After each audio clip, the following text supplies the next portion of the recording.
Todo cambia una noche, cuando encuentra a un bastardo intentando aplastar la cabeza del chico contra el suelo del baño. No tiene tiempo para pensarlo. En un momento entra al baño pequeño y se encuentra con la pelea, y al siguiente le da un puñetazo en la nariz al mayor. Está furioso y despiadado, pero enseguida regresa con su hermana ceñuda una vez que termina. Hay cosas más importantes de las que preocuparse que un niño idiota. Su hermana, como era de esperar, lo reprende, pero lo más sorprendente es que el niño también empieza a hacer lo mismo. Lo llama idiota, ¿qué? Y lo acusa de no saber nada de cómo se manejan las cosas aquí, lo cual, sí, es justo, pero ¿qué demonios? Pero entonces entra el director, y antes de que pueda decirle una palabra, el joven se apresura a alzar la voz y asumir la culpa de todo el fiasco. Antes de que pueda decirle una palabra, la mano fría de la despiadada dama se lo lleva. Las cosas cambian después de eso. Lo que antes era un pensamiento fugaz en su cabeza ahora no deja de atormentarlo. No solo la culpa por el chico que se llevó la peor parte del castigo que le iban a dar, sino la idea de que lo hacía bajo su propio riesgo. Son sus estúpidos genes felinos, decide, los responsables de los feroces instintos paternales que parecen apoderarse de él. El deseo de esconder al niño tras él y mantenerlo a salvo le es ajeno, acciones que antes solo le correspondían a su hermana. Ahora, lo atormenta, y al parecer, a juzgar por su constante y incómodo ceño fruncido, también atormenta a Lynette. Se necesita algo de convencimiento por parte de él y de Lynette, y muchas emociones y acciones apresuradas de su parte, hay que reconocerlo, pero finalmente logran llegar al niño y lo convencen de que no van a hacerle daño lo suficiente como para que se sienten y hablen. Se llama Freminet, como descubre. Tiene 9 años y lleva un año viviendo en el hogar. Resulta que no es la primera vez que lo maltratan, algo que dice con demasiada naturalidad para el gusto de Linney. Él no sabe realmente qué lo posee cuando pregunta si quiere quedarse con ellos, pero, bueno, no puede decir que se arrepienta al final. Y con un nuevo hijo a su cargo, su vida cambia para siempre una vez más. A medida que pasan los años, Linney aprende muchas cosas sobre Freminet. Es un proceso un poco extraño para él, considerando que la única persona cercana a Lienby es Lynette, y prácticamente se conocen de toda la vida. Aprender sus límites y qué podía y no podía decir fue un camino un poco accidentado, pero que al final valió la pena. Freminet es un buen chico, asombroso incluso. Era terriblemente tímido y huía con facilidad, pero tenía un corazón bondadoso y una mente abierta. Incluso de pequeño, debía tener el coeficiente intelectual de un científico. Su fragilidad hacia los demás y su desbordante empatía lo hacían extremadamente sensible, con lágrimas en los ojos por las cosas más pequeñas, como un pájaro herido. Linney lo supo entonces, y Lynette también, cuando vieron por primera vez su criovisión. El tipo de vida que Freminet estaba destinado a seguir. Sabían lo que significaba, lo que padre haría con él como lo había hecho con ellas. Habían intentado ocultarlo, quitárselo, pero Freminet se había resistido. Y ahora estaba allí, matando gente y, claramente, luchando consigo mismo por ello.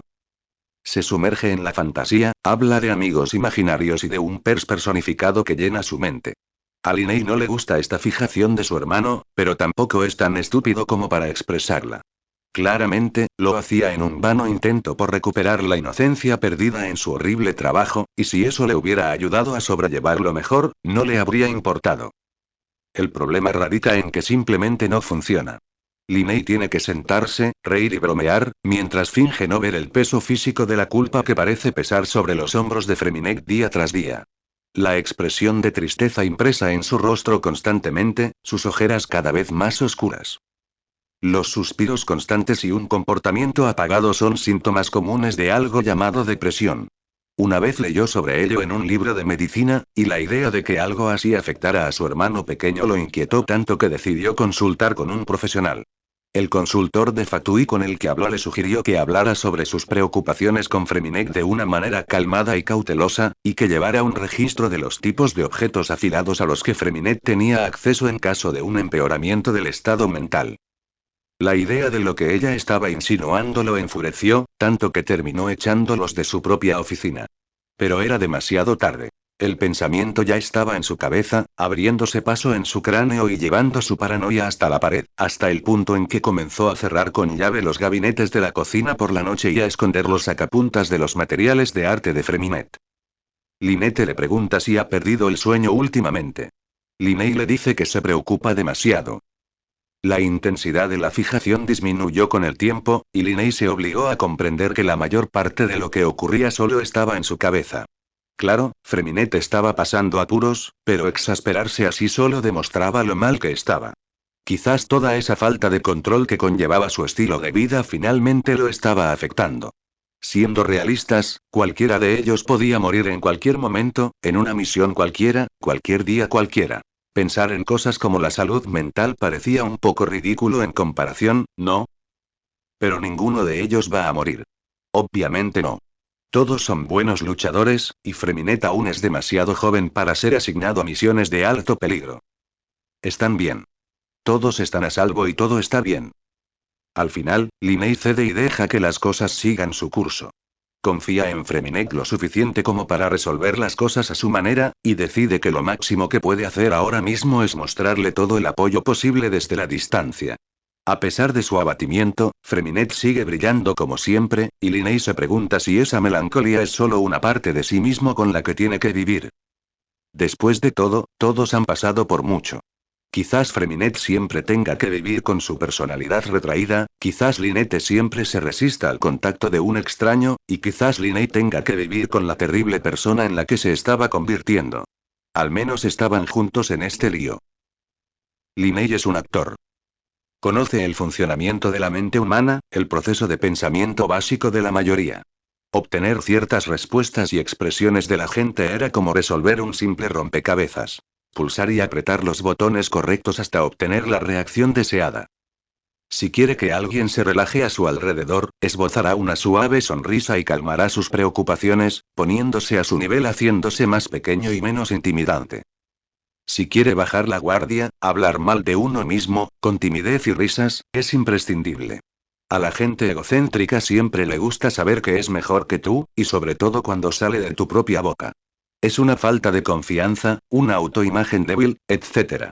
Si quiere conquistar a alguien, ya sea chico, chica o cualquier otra persona, simplemente intensificará su encanto al máximo y jugará con un pequeño conjunto de acciones. Toques suaves de la mano, pestañeos, comentarios en voz baja. Un poco de coqueteo nunca le hace daño a nadie. Un simple mírame y así como así son una combinación peligrosa. Con poco esfuerzo, y con solo unas palabras tímidas, junto con alguna bebida que le incitan de vez en cuando, los tiene achispados y prácticamente en sus manos. Se desmayan y caen, y Linney observa con aburrido y leve interés. Da igual. Al final no importa. Esas noches siempre terminan igual. Un tajo en la yugular sin pensárselo dos veces. Él les deja jugar a sus juegos, vivir sus fantasías. Es lo último que podrán hacer. Y es todo. Tan fácil. El cerebro humano es el resultado de años de evolución, moldeado por las experiencias individuales y las lecciones aprendidas mediante ensayo y error. Se requiere cierta habilidad para moldearlo a la medida deseada, pero una vez que se sabe cómo hacerlo, se vuelve instintivo. Juega con la vida de la gente, sin importarle el sonder ni nada parecido. Siempre que se le ordene matar, sobornar o robar, lo hará. Sin preguntas. Es su responsabilidad hacerlo, como agente de padre.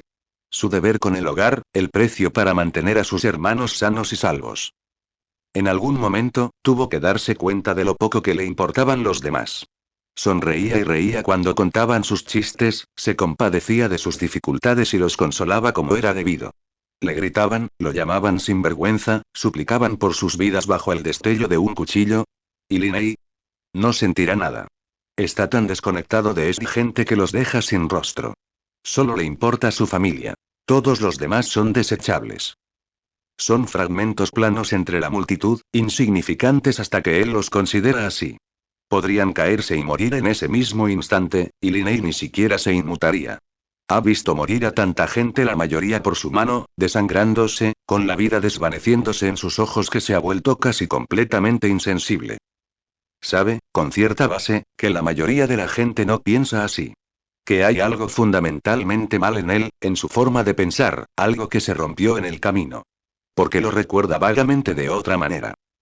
Recuerda ser joven, con ojos brillantes y pequeños puños, manipulando torpemente un fajo de cartas dobladas. Recuerda deleitarse con los aplausos y el asombro del público, con su asombro. Recuerda desear, en su mayor deseo, que la gente sonriera, que reconocieran su talento y lo elogiaran por ello. En un momento de su vida, la aprobación del público lo era todo para él. Ahora, no era nada. Linney sabía que era genial, sabía que era experto en ilusiones y trucos. Todos esos años de práctica incesante no habrían servido de nada si no le hubieran dado talento. Las ilusiones que interpreta son más que ópticas para él. Sus trucos y mentiras son instintivos, profundos para el actor que es. Es fácil para él seducir y engañar, mentir. Después de todo, ha estado mintiendo casi toda su vida. A estas alturas, es casi algo natural para él. Puede que sientas miedo, la primera vez le había advertido a Arlecchino poco después de recibir la visión. Quitarle la vida a alguien se enseña que es malo, pero debes entenderlo. A la gente que matamos en el hogar, ya no debes considerarlos personas, sino nuestros enemigos. De ti, de mí y de tus hermanos. No debes mostrarles piedad, ni compasión. Es lo que merecen. Se han rebelado contra nosotros, y este es su destino. Había tomado ese consejo en serio, pero temía que su yo más joven e ignorante, en su afán por complacer a su padre, hubiera excedido sus límites. Ahora, en el lugar de ese chico de ojos brillantes que simplemente quería hacer sonreír a la gente, estaba un monstruo disfrazado de persona normal, fachada tras fachada, utilizada una y otra vez. Ha llevado tantas máscaras que teme que su verdadero yo se haya perdido en el camino, mezclado en la confusión, dejando atrás la cáscara vacía de alguien que simplemente finge ser humano. Un monstruo insensible. Y eso es lo que le asusta. Aparte del miedo a que sus hermanos resulten heridos o muertos, quizás no tenga mayor miedo que perderse en la masacre sin sentido. Hubo momentos en los que quiso rendirse, momentos en los que su yo más joven lloraba hasta quedarse dormido, traumatizado por lo que había visto, lo que había hecho. La sangre en sus manos era eterna, un día tras otro, cuerpo tras cuerpo. Misiones interminables, asesinatos interminables. Pero y no se detuvo. No podía. Ninguno de ellos podía. Sus hermanos eran lo que hacía de la casa del hogar un hogar. Lo que hacía soportable cada noche sin sueños, lo que hacía que todo valiera la pena. Y si dejar el hogar significaba perder a sus hermanos, entonces ni siquiera era cuestión de elección. No podía perderlos, no podía. De todos modos, no es que importara. La lealtad inquebrantable es lo que busca el hogar, lo que requiere. No se puede abandonar el hogar. Quien lo haga se enfrentará a un destino prematuro después. Así que perseveró. Siguió engañando a la gente, mintiendo, matando, excediéndose en ello. Ya no le afectaba. Sus ruegos son silenciosos para él porque tienen que serlo, y ha olvidado lo que es sentir empatía por alguien que no es suyo para protegerlo o servirlo. Linney había aceptado esta vida la noche que accedió a irse con la sota.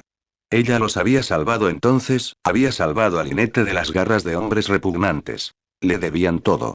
Aunque él no lo supiera entonces, lo sabe ahora. Están en deuda con ella. El hogar era su propio monolito, una entidad completa. Ir en su contra es como ir en contra de tu familia biológica, escupirle en la cara al padre, quien tan desinteresadamente los había acogido en sus peores momentos. El hogar priorizaba la lealtad por encima de todo, y la traición no debía quedar impune. No había manera de irse, no con tu vida, así que ¿qué sentido tenía siquiera pensar en ello? Ellos también vivían bien, considerando todo. Un techo, una nevera llena de comida. Linney recuerda una vida sin eso, y que le Aspen lo da por sentado ni por un segundo. Ahora solo le queda esperar. En cuanto tome el control del hogar, retirará a Lynette y a Freminet como agentes y los mantendrá fuera del campo, en la seguridad de su apartamento. Quizás los reubique en el hogar como personal. Ninguno de los dos conoce el alcance de sus planes. Espera que al final lo entiendan. Freminet está enfermo. En teoría, no debería ser una gran sorpresa. Su caligrafía para las hemorragias nasales y los resfriados comunes era bien conocida en su grupo, a menudo atribuida a que simplemente era el más débil de los tres en cuanto a constitución. El propio Freminet ignoraba cualquier preocupación o inquietud que pudiera surgir con sus hemorragias nasales, asegurándoles que era simplemente algo común para él y que la enfermedad era hereditaria en su familia. Su enfermedad había sido normal, algo por lo que a estas alturas no le habría importado en absoluto. Eso fue hasta que los oídos de Freminet comenzaron a sangrar. Y, de repente, las cosas fueron mucho menos sencillas. Las reuniones y las derivaciones de los médicos de Fatui llenan su agenda, reemplazando las funciones programadas a las que él y Lynette debían asistir. Cuando no está solicitando pruebas genéticas y análisis de sangre, se queda en casa leyendo sin parar de los innumerables libros de medicina que obtuvo de la biblioteca de Eart. Lo llaman telangiectasia hemorrágica hereditaria. Una rara enfermedad genética de la sangre que no tiene cura. Una enfermedad incurable que padece su propio hermano pequeño. ¡Qué desastre más horrible! Se ponen manos a la obra para conseguir la medicación adecuada, para gran disgusto de Freminet. Hace todo lo posible por mantener la calma, por parecer tranquilo y alegre por su hermano, pero qué difícil es mantener el ritmo. ¿Cómo podía seguir sonriendo cuando tenía que ver a su propio hermano pequeño postrado en cama por la inmensa fatiga que le producía la medicación? Sin embargo, las cosas mejoraron un poco, ya que el sangrado de Freminet dejó de ser tan profuso como solía ser. El estrés de los pocos meses finalmente dejó paso a una leve sensación de alivio que finalmente se apoderó de sus hombros. Eso fue hasta que una noche recibió una llamada de un hospital, llamando a su contacto de emergencia para decirle que su hermano tenía un vaso sanguíneo roto y estaba en medio de una cirugía. Basta decir que sufrió un ataque cardíaco por esa llamada es decirlo suavemente. El pobre hombre ha estado atrapado en una éxtasis de cansancio, con un aspecto tan frágil como el día que se conocieron, inmóvil en su cama. Solo verlo le da asco, lo que solo lo frustra más porque ¿por qué está pasando esto? ¿Es que no puede hacer nada mejor? No hay respuestas. No hay respuestas, no me dan ninguna respuesta. ¿Por qué no funcionó la medicina? ¿Qué salió mal? ¿Qué pasó y por qué no me hablan? Se enoja, porque claro que sí.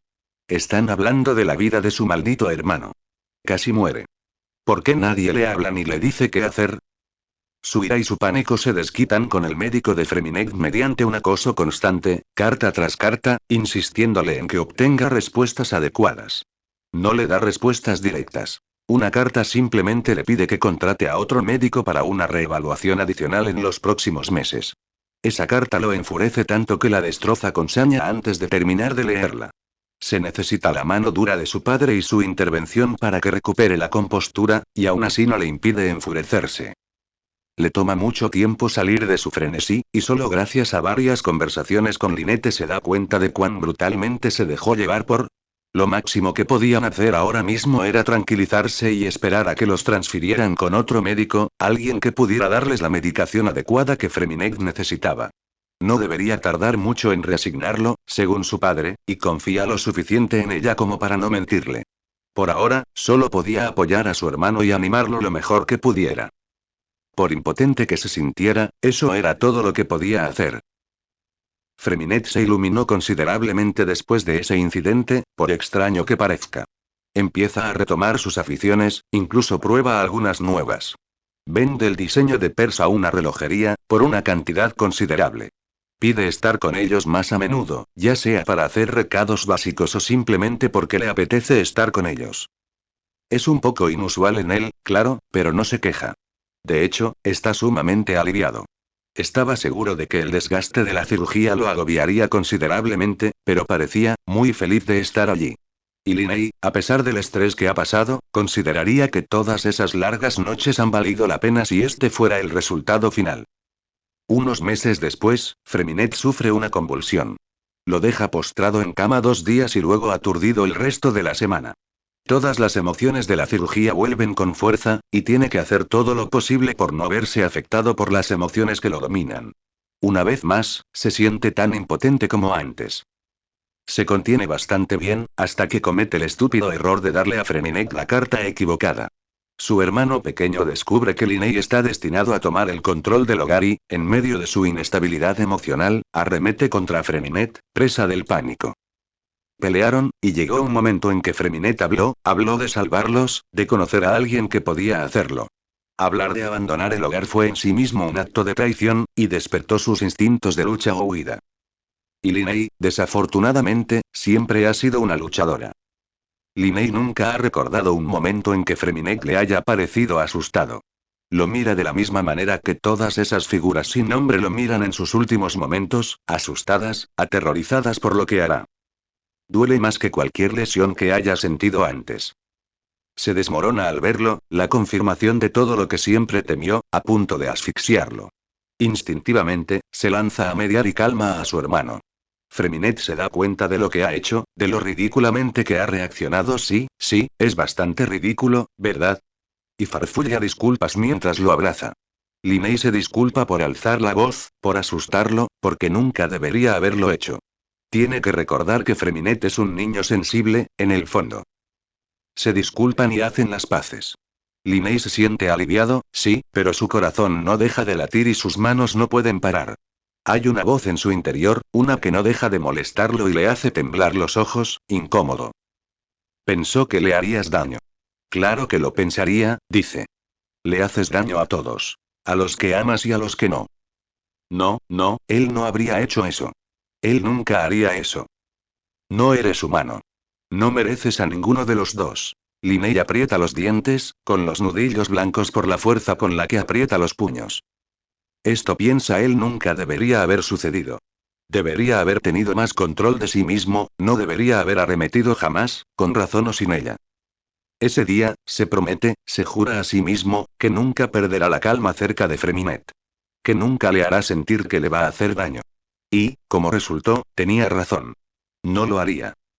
Más tarde esa misma noche, a las 9 p.m. afuera de la Maison Manor, Freminet Snezevich moriría de la que podría decirse que es la forma más espantosa posible en la historia reciente de Fontaine.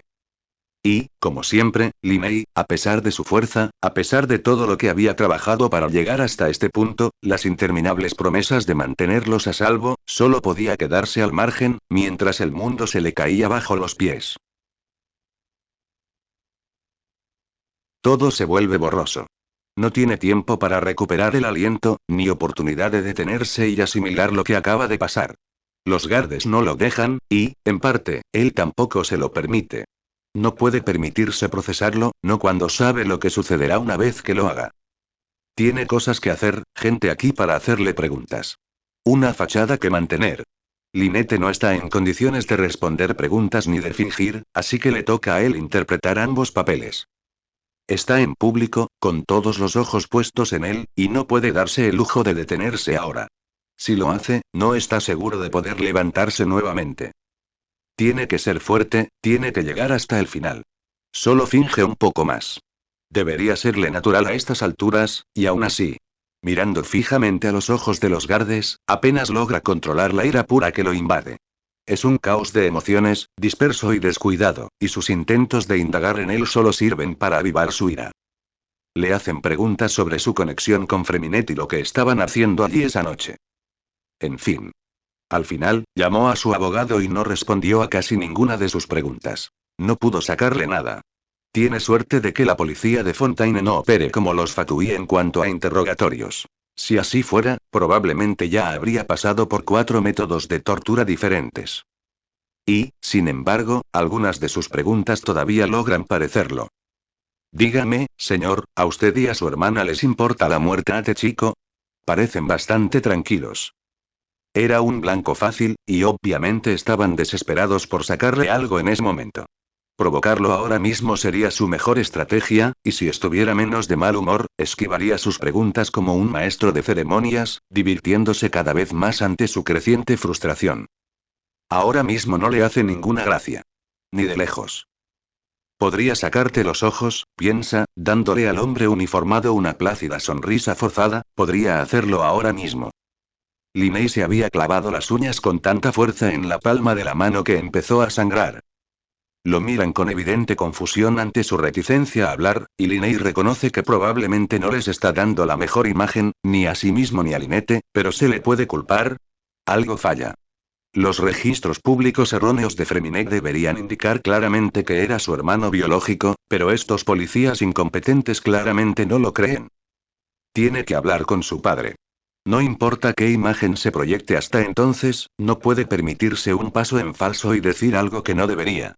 Tendrá que arreglárselas escabulléndose de sus intentos de acorralarlo, de irritarlo. Lo único bueno de todo esto es que los guardes no han intentado separar a Lynette de él en ningún momento, por muy terco que haya sido. Incluso cuando la herida de Lynette estaba siendo atendida en la enfermería del palacio, le permitieron permanecer a su lado ileso mientras trabajaban. Una vez que terminaron con ella, se envolvió en una manta que le habían dado y se acurrucó a su lado, prácticamente pegada al suyo. Tenía las orejas hacia atrás y los ojos vidriosos, delgados y felinos, de una forma fantasmal. Linnea intentó no tocarla demasiado por miedo a empeorar las cosas, pero la sentía temblar como una hoja contra él. Murmura algunas cosas aquí y allá, pero la mayor parte del tiempo no responde en absoluto. No habla de lo que vio ni de lo que pasó. Ni siquiera le responde, sin importar lo que pregunte o diga. Él estaría más preocupado por su comportamiento si no tuviera asuntos más importantes que resolver. Los guardias intentaron interrogarla una o dos veces, pero una vez que se dieron cuenta de que definitivamente no iban a obtener nada de ella, reenfocaron sus esfuerzos en la que al menos había respondido hasta ahora. Bien.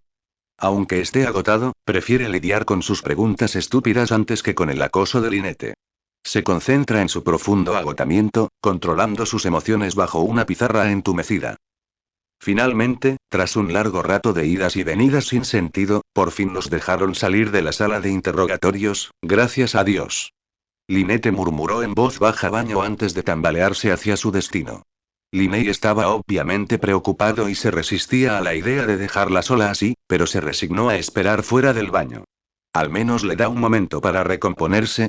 Un rato después, una joven dama, con una cabellera dorada, entra al fondo del pasillo y lo mira brevemente a los ojos. Al observarlo con más atención, se dio cuenta de que el maquillaje alrededor de los ojos estaba corrido y el cabello estaba revuelto. No intercambiaron palabra. La chica, en cambio, lo esquivó cortésmente y entró al baño. Él no se movió, ni siquiera cuando la puerta se cerró tras él.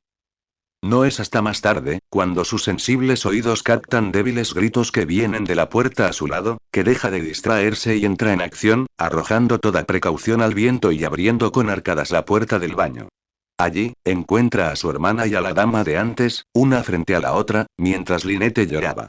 La niña estaba muy cerca, extendiendo la mano hacia su gemela.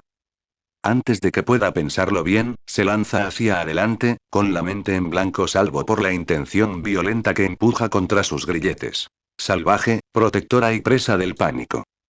Empuja a la chica al suelo y grita, arañándola y empujándola como un animal rabioso que la ataca ciegamente. Grita cosas, sin escuchar realmente lo que dice, porque ¿y si no hubiera sido lo suficientemente rápido? ¿Y si ella le hubiera hecho algo y Linnea no lo hubiera notado? ¿Y si? Es como si le hubieran lanzado un balde de agua helada cuando la mirada de la chica se posó en la suya. Por una fracción de segundo, la vista le falla. Los rizos rubios se transforman en una fina cabellera rubia, y sus brillantes ojos azules se tornan temerosos al mirarlo fijamente. En ese momento, Linnea fue arrojado de nuevo a la sala de estar, con las manos enroscadas alrededor de su cuello en lugar de sus muñecas. Durante ese breve momento, Linnea no vio al jefe de Espina di Rósula encogido debajo de él. Más bien, solo pudo ver los ojos del aterrorizado Freminet. Lástimas a todos. A los que amas y a los que no. Monstruo. Eres un monstruo. Se apartó de la chica, apretándose las manos como si le quemaran. No oía nada más allá del rugido de su corazón y el zumbido en los oídos, y el violento temblor de su mano lo hizo ponerse de pie torpemente. Oye, oye, oye. No pasa nada. Intenta tranquilizarse de inmediato, intentando esbozar una sonrisa empática, pero sin éxito.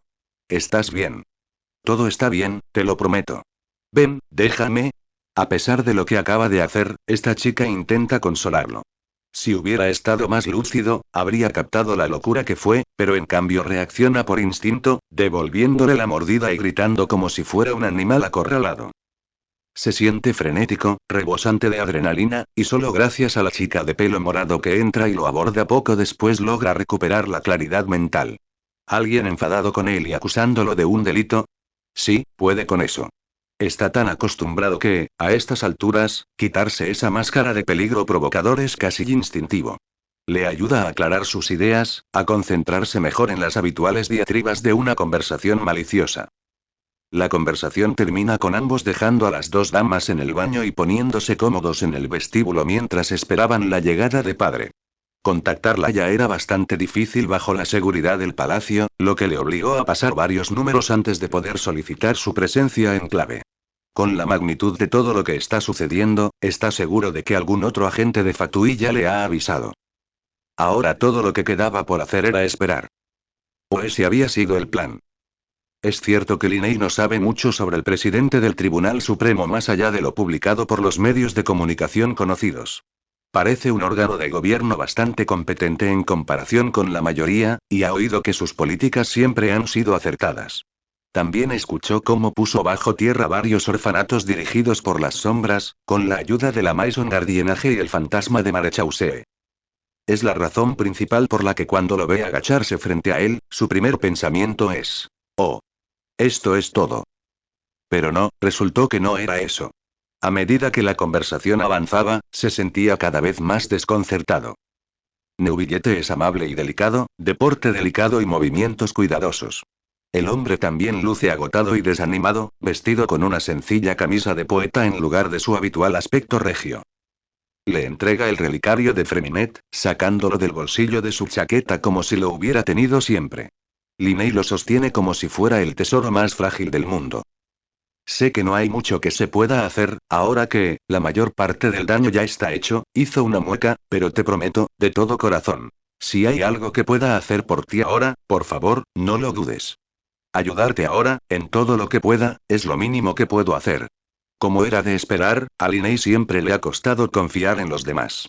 Hablar con desconocidos solía ser un medio para lograr un fin, al igual que ganarse su confianza. La gente común fiestera, teatro siempre parecía ansiosa por confiar en ti, por conocerte, ya fuera por estatus social o por el simple deseo de forjar relaciones. Si estuviera más despejado, encontraría una forma de rechazarlo cortésmente. No puede ser tan insensiblemente despectivo con el presidente del Tribunal Supremo como lo fue con los guardes. Pero no lo estaba. Linney se sentía vulnerable y expuesto en ese momento, con la mente desbordada. Se le atragantaban las palabras, teniendo que resistir el impulso de finalmente rendirse al agotamiento y simplemente, abandonar la farsa. Eso nunca había sucedido, nadie le había hablado así con franqueza. Tal vez. El ascensor suena y sus puertas se abren.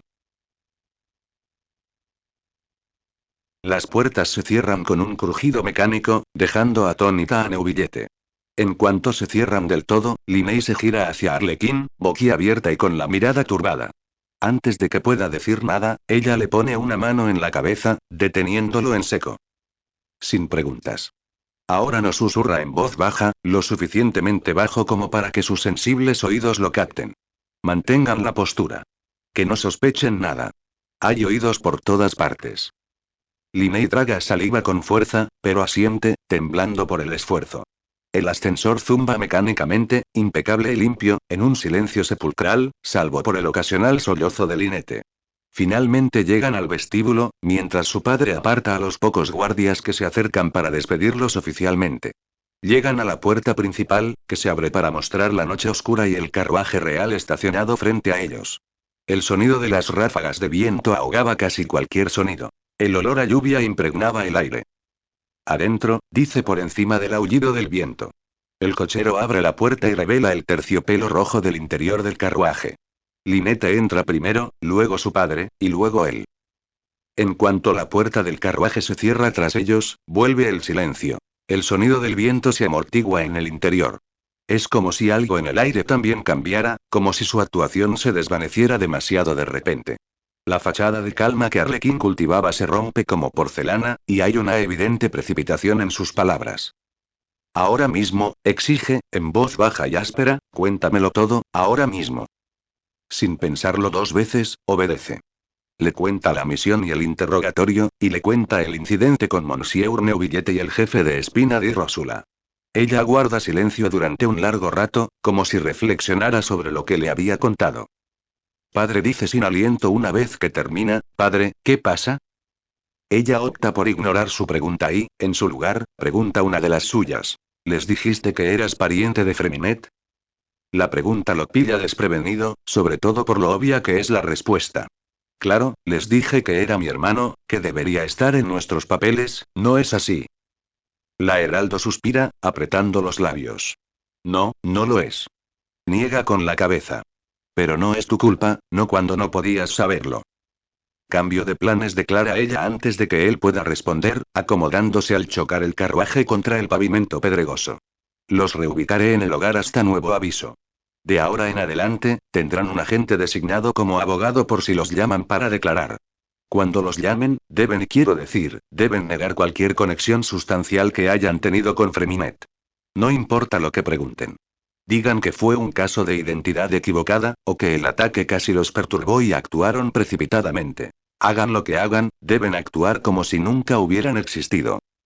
A su lado, Lynette gritó ocultando su mano, temblando violentamente al clavarse las uñas en su brazo. A ciegas, él extendió la mano hacia ella y la cogió por la suya.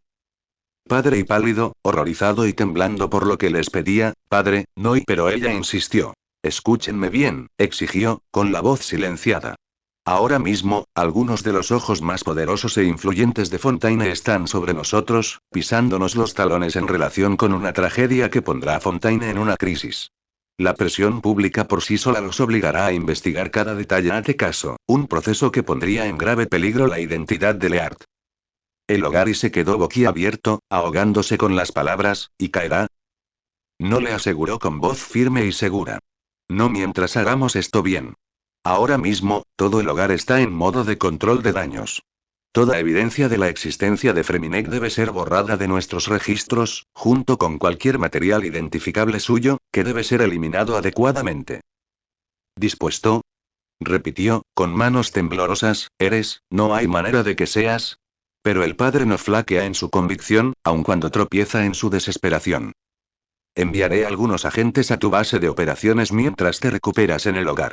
Harán un reconocimiento de tu hogar y todas sus pertenencias identificables serán trasladadas discretamente al hogar para que se procesen adecuadamente, explica. Algunos recuerdos podrían sobrevivir al proceso, pero, no puedo garantizar nada concreto. Luego, tras una pausa elocuente, añade en un tono suave y extraño. Lo siento. Pero no, no. Suplica, casi saltando del asiento. Padre, ¿no puedes? Puedo y lo haré, responde ella con voz serena, interrumpiéndolo con las manos cruzadas sobre el regazo. Debemos actuar con rapidez si queremos que el Herad no se vea comprometido. Lo que ha sucedido aquí es imperdonable, confía en que no lo he olvidado, pero me han obligado a actuar y debo organizar mis prioridades para mantener a salvo a los niños del hogar. Linney aprieta los dientes con amargura, sintiendo que su cansada ira cobra vida. ¿Freminet es un niño del hogar?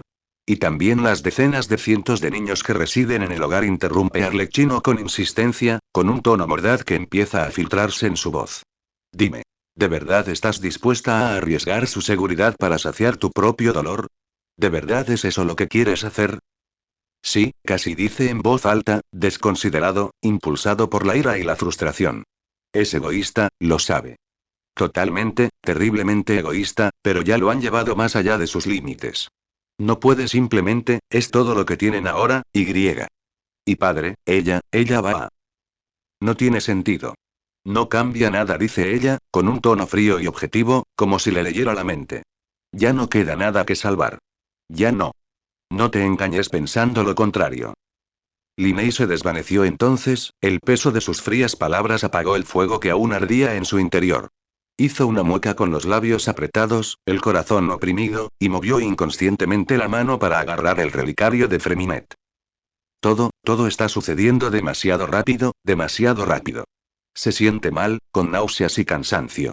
Las emociones abrumadoras presionan su mente, amenazando con causarle el peor dolor de cabeza del mundo. ¿Cómo pasó esto tan rápido? ¿Cómo? ¿Cómo pudieron las cosas empeorar tan rápido? La lesión de Lynette, Y Freminet, él. Oh. Oh Dios. Estaba demasiado absorto en sus pensamientos cuando sintió una mano posarse en su hombro, pesada, pero no opresiva como en el palacio. Era ligera, una marcada diferencia con las fuertes emociones que lo arrastraban al centro del mundo. No te pediré que hagas esto tú solo, maldice con fuerza, en voz baja y más suave que antes. Puedo reconocer el estado en el que te encuentras, lo que estás pasando. Los dos. Linney no levanta la vista, no tiene fuerzas para hacerlo. Teme que, si lo hace, su padre lo juzgará por sus ojos llorosos. Lynette sigue agarrando su mano. Puedes jurar venganza, tanto como quieras. Enfócate, llénate de rabia, lo entiendo, dice, alisando la tela bajo sus oscuras garras. Pero de todas las cosas que debes ser, no debes ser imprudente.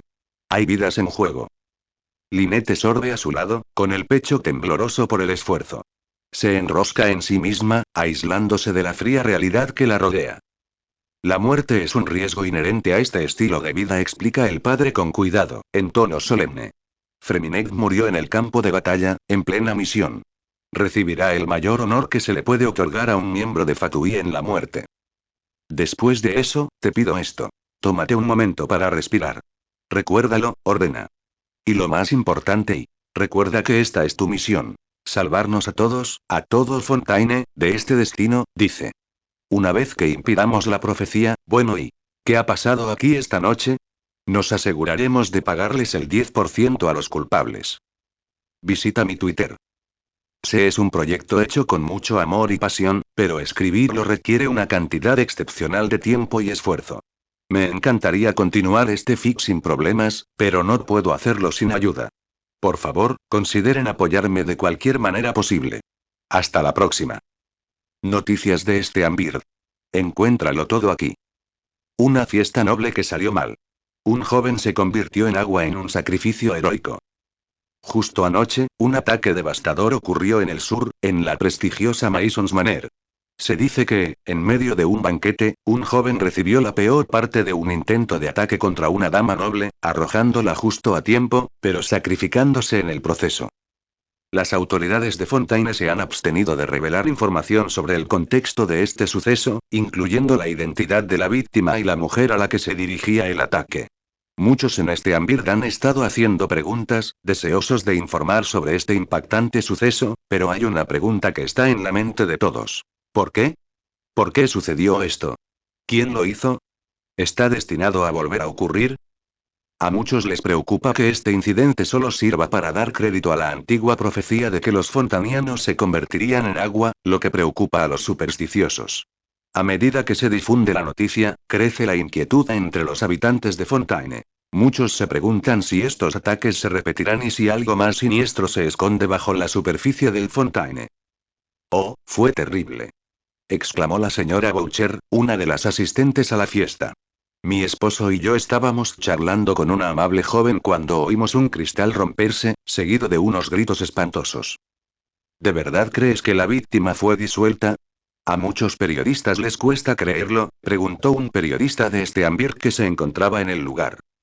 Bueno, admito que a mí también me costaría creerlo, admitió la anciana con tono serio, pero soy una anciana y he visto muchísimas cosas en mi vida, y puedo decir esto con total seguridad. Nunca había visto algo así.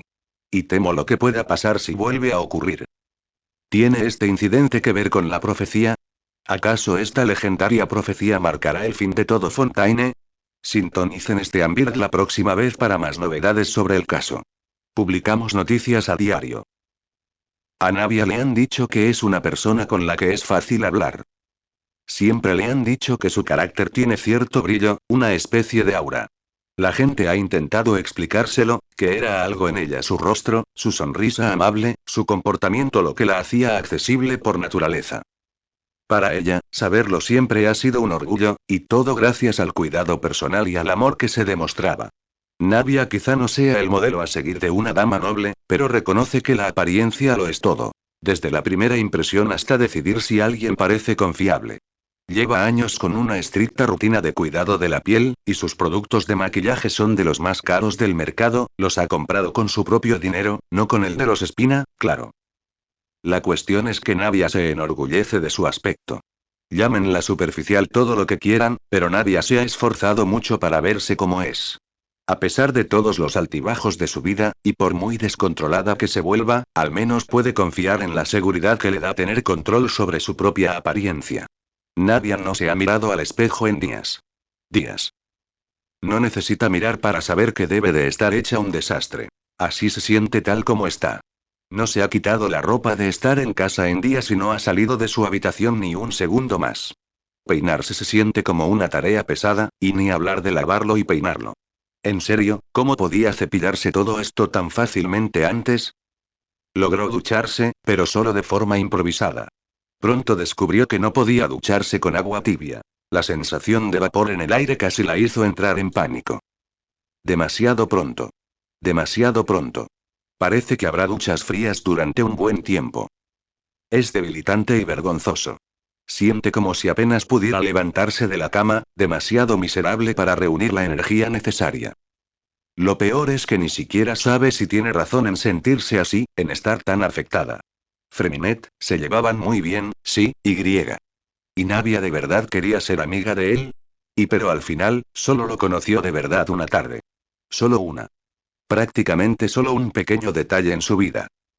¿Qué es una tarde, comparada con la vida que su familia compartió con él? ¿Su familia? Esa chica y la señorita Linette, y aunque después se comportó de forma extraña, Nadia no podía olvidar lo agonizante que sonaba. Vio que eso le pasó a su propio hermano, algo que se suponía que le pasaría a ella y se suponía que era Nadia. Ella era el objetivo. Estaba así de cerca de... Y simplemente y no está bien. No tiene derecho a estar así, tan desanimada e inútil. No ha sufrido nada en comparación con los demás.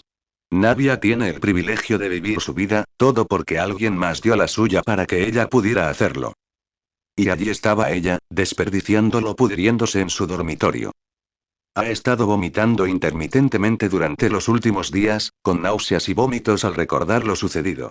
Cabe decir que todas sus responsabilidades relacionadas con la reconstrucción de la espina de Rósula han quedado prácticamente suspendidas debido a su estado. Melus y Silver, sus ángeles guardianes, siguen siendo un pilar en su vida. Son los únicos rostros que ha visto en los últimos días. Llaman a menudo para ver cómo está, la ponen al tanto de algunas cosas y se detienen a darle de comer. Si bien a veces la invitan a salir a comer como es debido, al final respetan su espacio y la dejan en paz. Además de ellos, al parecer mucha gente ha pasado a dejarle comida o regalos para desearle una pronta recuperación. Melus le ha asegurado que no tiene nada que ver con la información del caso sobre la filtración de su identidad, sino con la preocupación de los vecinos de Poison que vienen a verla. Cuando Melus y Silver les dieron la excusa de que Navia simplemente estaba demasiado indispuesta para salir, regresaron con regalos y deseos de que se recuperara. Ella está infinitamente agradecida por todas sus preocupaciones, incluso si su humor no lo demuestra. Una serie de golpes interrumpen de repente su enfado, rápidos pero fuertes. Señorita. La voz de Silver llega del otro lado, apagada y un poco aprensiva. Disculpe por perturbar su descanso, pero nos preguntábamos si le interesaría salir a comer algo ahora que es mediodía. Nadia se da la vuelta y observa los altos ventanales que dejan entrar la luz del exterior. Sabe que ya es de día, pero mediodía. Realmente debería estar levantándose a esta hora, ya que es tan tarde en el día y. Ella se da vuelta y se recuesta de lado, con la cara presionada contra la almohada. Volveré más tarde, concluye Silver tras un silencio prolongado, suave y tranquilizador. Descansa bien, señorita. Nadia ignora la sensación que le retuerce el pecho, con la culpa acuchillándole el corazón. Luego. Lo haré luego, se promete por enésima vez esa semana.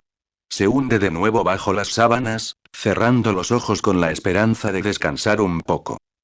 Un rato después, Nadia despierta de su siesta intermitente con unos fuertes golpes en la puerta de su habitación.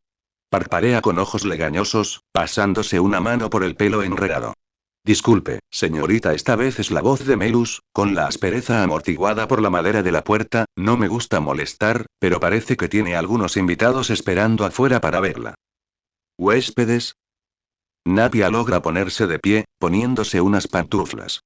Abre la puerta de su dormitorio. Su guardaespaldas aún la espera al otro lado. Si Melus piensa algo sobre su aspecto actual, no lo comenta. Me alegra verte de pie, señorita, es todo lo que dice, haciéndole un gesto para que lo siga. Nadia lo sigue tímidamente, tirando nerviosamente de su ropa de estar por casa. ¿Está lista para recibir visitas? No. ¿Tiene el aspecto adecuado para recibirlas? Aún peor. Pero si Melus insistía en invitarla en lugar de despedir a quien llamara a la puerta, sabía que era algo inevitable. Finalmente llegan a la puerta principal, donde Silver los espera. Le dedica una cálida sonrisa, probablemente feliz de verla de pie. Nadia intenta no dejar que el nerviosismo persista, armándose de valor mientras abre la puerta con dificultad. Hola, parparea y luego, por primera vez en días, sonríe. Chebreuse. Chiori. Ambas damas estaban de pie, una junto a la otra, al otro lado de la puerta. Chebreuse con su uniforme y Chiori con su uniforme de trabajo. La primera tenía un aspecto deslucido, visiblemente desgastada, pero aún así lograba mirarla con cariño. Un ramo de hermosas borrajas y crisantemos blancos. La segunda, con una gran olla envuelta en papel de aluminio, tenía el rostro inexpresivo. Buenos días, niño, sonríe, mientras su único ojo se estrecha al hacerlo. ¿Cómo has estado? Mal. Muy mal. He estado arreglándomelas, dijo simplemente, riéndose de la sorpresa. Si hubiera sabido que venían, me habría arreglado un poco mejor. ¿Qué los trae a Poison? Ochebreu parpadeó, luciendo un poco sorprendido. ¿No sabías que veníamos? Navia frunció el ceño confundida. ¿Qué? Disculpe por no informarle antes, señorita, pero la señorita Chevreuse solicitó su presencia en el palacio a principios de esta semana, interrumpe Melus con voz áspera y un poco avergonzada. Mientras habla, Silver aprovecha para quitarle el ramo de las manos al capitán. Pero, considerando sus circunstancias actuales, creí que sería perjudicial para usted tener que viajar fuera de Poison ahora mismo. Así que, al comunicarle esa información, también sugerí que la señorita Chevreuse pudiera venir a visitarnos. Sabíamos que probablemente no te gustaría nada demasiado formal, añade Silver a su izquierda, así que pensamos que sería preferible una especie de brunch. Tener compañía nos sentaría bien a todos, y qué mejor manera de hacerlo que con una pequeña reunión. ¿Almuerzo? Bueno, ahora tiene un poco de hambre, y la idea de quedar con Chevreuse y Chiori le pareció bien. Además, aunque no esté al 100%, no estaría de más quedar, ¿no? Sí. Bueno, supongo que me parece bien. Navia asiente con decisión, inquieta un poco. Aunque, no puedo prometer que tenga ganas de hornear nada ahora mismo. No será necesario, interrumpe Chiori, señalando la sartén grande envuelta en papel de aluminio. Hoy prepararé un filete a la pimienta buenísimo. Incluso traje todas mis especias. Señaló su bolso. Guardaespaldas, corrige Navia cortésmente. Chiori la ignora. ¿Se considera siquiera el bistec un plato de brunch? Se pregunta Silver en voz alta. Tal vez no tradicionalmente, reflexiona la sastre, pero cuando ha sido la tradición un problema. Ahora, ustedes dos, se gira hacia Melus y Silver, metiendo la mano en su bolso y sacando dos juegos de tela doblada, vístanse. Me están ayudando en la cocina. Los guardaespaldas apenas lograron atrapar la ropa, para su sorpresa, con la mirada confundida. Al desenrollarla, revelaron dos delantales rosas idénticos, con volantes y corazones. Ambos hombres parecían tan sorprendidos, tan horrorizados, que Navia casi estalló en una carcajada. Señorita Chiori, balbució Melus. Nos pide que usemos esto. ¿Qué? ¿Bromas? Preguntó Chiori, arqueando una ceja. En medio de la estupefacción, sacó otro delantal de su bolso y se lo puso, con un diseño azul marino elegante y profesional. Claro que sí. Ambos llevan trajes tan elegantes que sería una vergüenza que alguno se ensuciara en la cocina. Puedes agradecerme mi consideración más tarde. Bueno, y estaremos encantados de ayudarla en la cocina, señorita Chiori, pero y Silver se estremeció, extendiendo el delantal como si estuviera plagado de enfermedades. Tiene que ser así. La mirada de la diseñadora se endureció de repente, una expresión sombría ensombreció su rostro. ¿Insinúas algo? Para que sepas, fui yo quien creó y diseñó estos artículos, le tembló el labio. Supongo que podría aceptar cualquier crítica constructiva que puedas tener. Ambos hombres parecieron desvanecerse ante la mirada de la pequeña dama, mientras que Chevreuse ni siquiera inmutó las travesuras de su prometido. Cuando ambos miraron a Navia en busca de ayuda, la rubia solo pudo encogerse de hombros. Es nuestra invitada, razonó Navia, sonriendo con una diversión apenas contenida. Sería de mala educación, ¿no? Así que... Ambos hombres suspiraron derrotados, y Navia no pudo contener la risa. Por mucho que se sienta mal por ellos dos, esto es probablemente lo más gracioso que ha pasado en toda esta semana tan deprimente. Chiori se pavonea al oírlo, con aire de suficiencia, como si acabara de lograr algo. Bueno, por muy agradable que sea una conversación informal, hay cosas que hacer, dice simplemente, invitándose a entrar mientras pasa junto a Navia y entra en su casa. Venga, dejemos de perder el tiempo aquí fuera y pongámonos en marcha ya. Mientras Chevreuse y Chiori se acomodan, Navia se disculpa un momento para limpiarse y ponerse más presentable. Al regresar, con su atuendo habitual y su delicado maquillaje, encuentra la mesa ya servida con todo tipo de natillas y postres, calisons y caneles presentados con gran elegancia. Chevreuse estaba sentada al otro lado de la mesa, con el plato ya lleno de dulces. También había una pila de papeles que estaba revisando, reordenándolos afanosamente mientras comía distraídamente. Incluso cuando le sonrió a la señora, tuvo que tragar saliva para superar el nudo en la garganta. Navia, aunque admitía sentirse bien y descansada, no estaba segura de si aún estaba lista para esta conversación. Y Chebreuse, ya fuera increíblemente atenta o adivinando el pensamiento, pareció notar también su indecisión. Lo siento por Shiori, dice Chebreuse, empezando con calma. Sus asados siempre tardan un poco, así que está deseando empezar. Oh, está bien. Ya se está esforzando por servirnos, así que no me importa. Navia la despide con un gesto de la mano, reconociendo que se siente cómoda con el tema de conversación. Se ríe.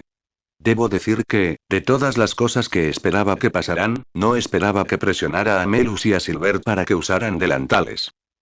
Tiene un sentido del humor raro, admitió Chebreuse, tomando un sorbo de café. Me alegra que te haya parecido gracioso, ya que ella lo hizo por ti. Ah, ¿sí? Navia parpadeó confundida. ¿Para y mí? La capitana tarareó. Cuando pasé por aquí hace unos días, Melus me dijo que estabas un poco decaída.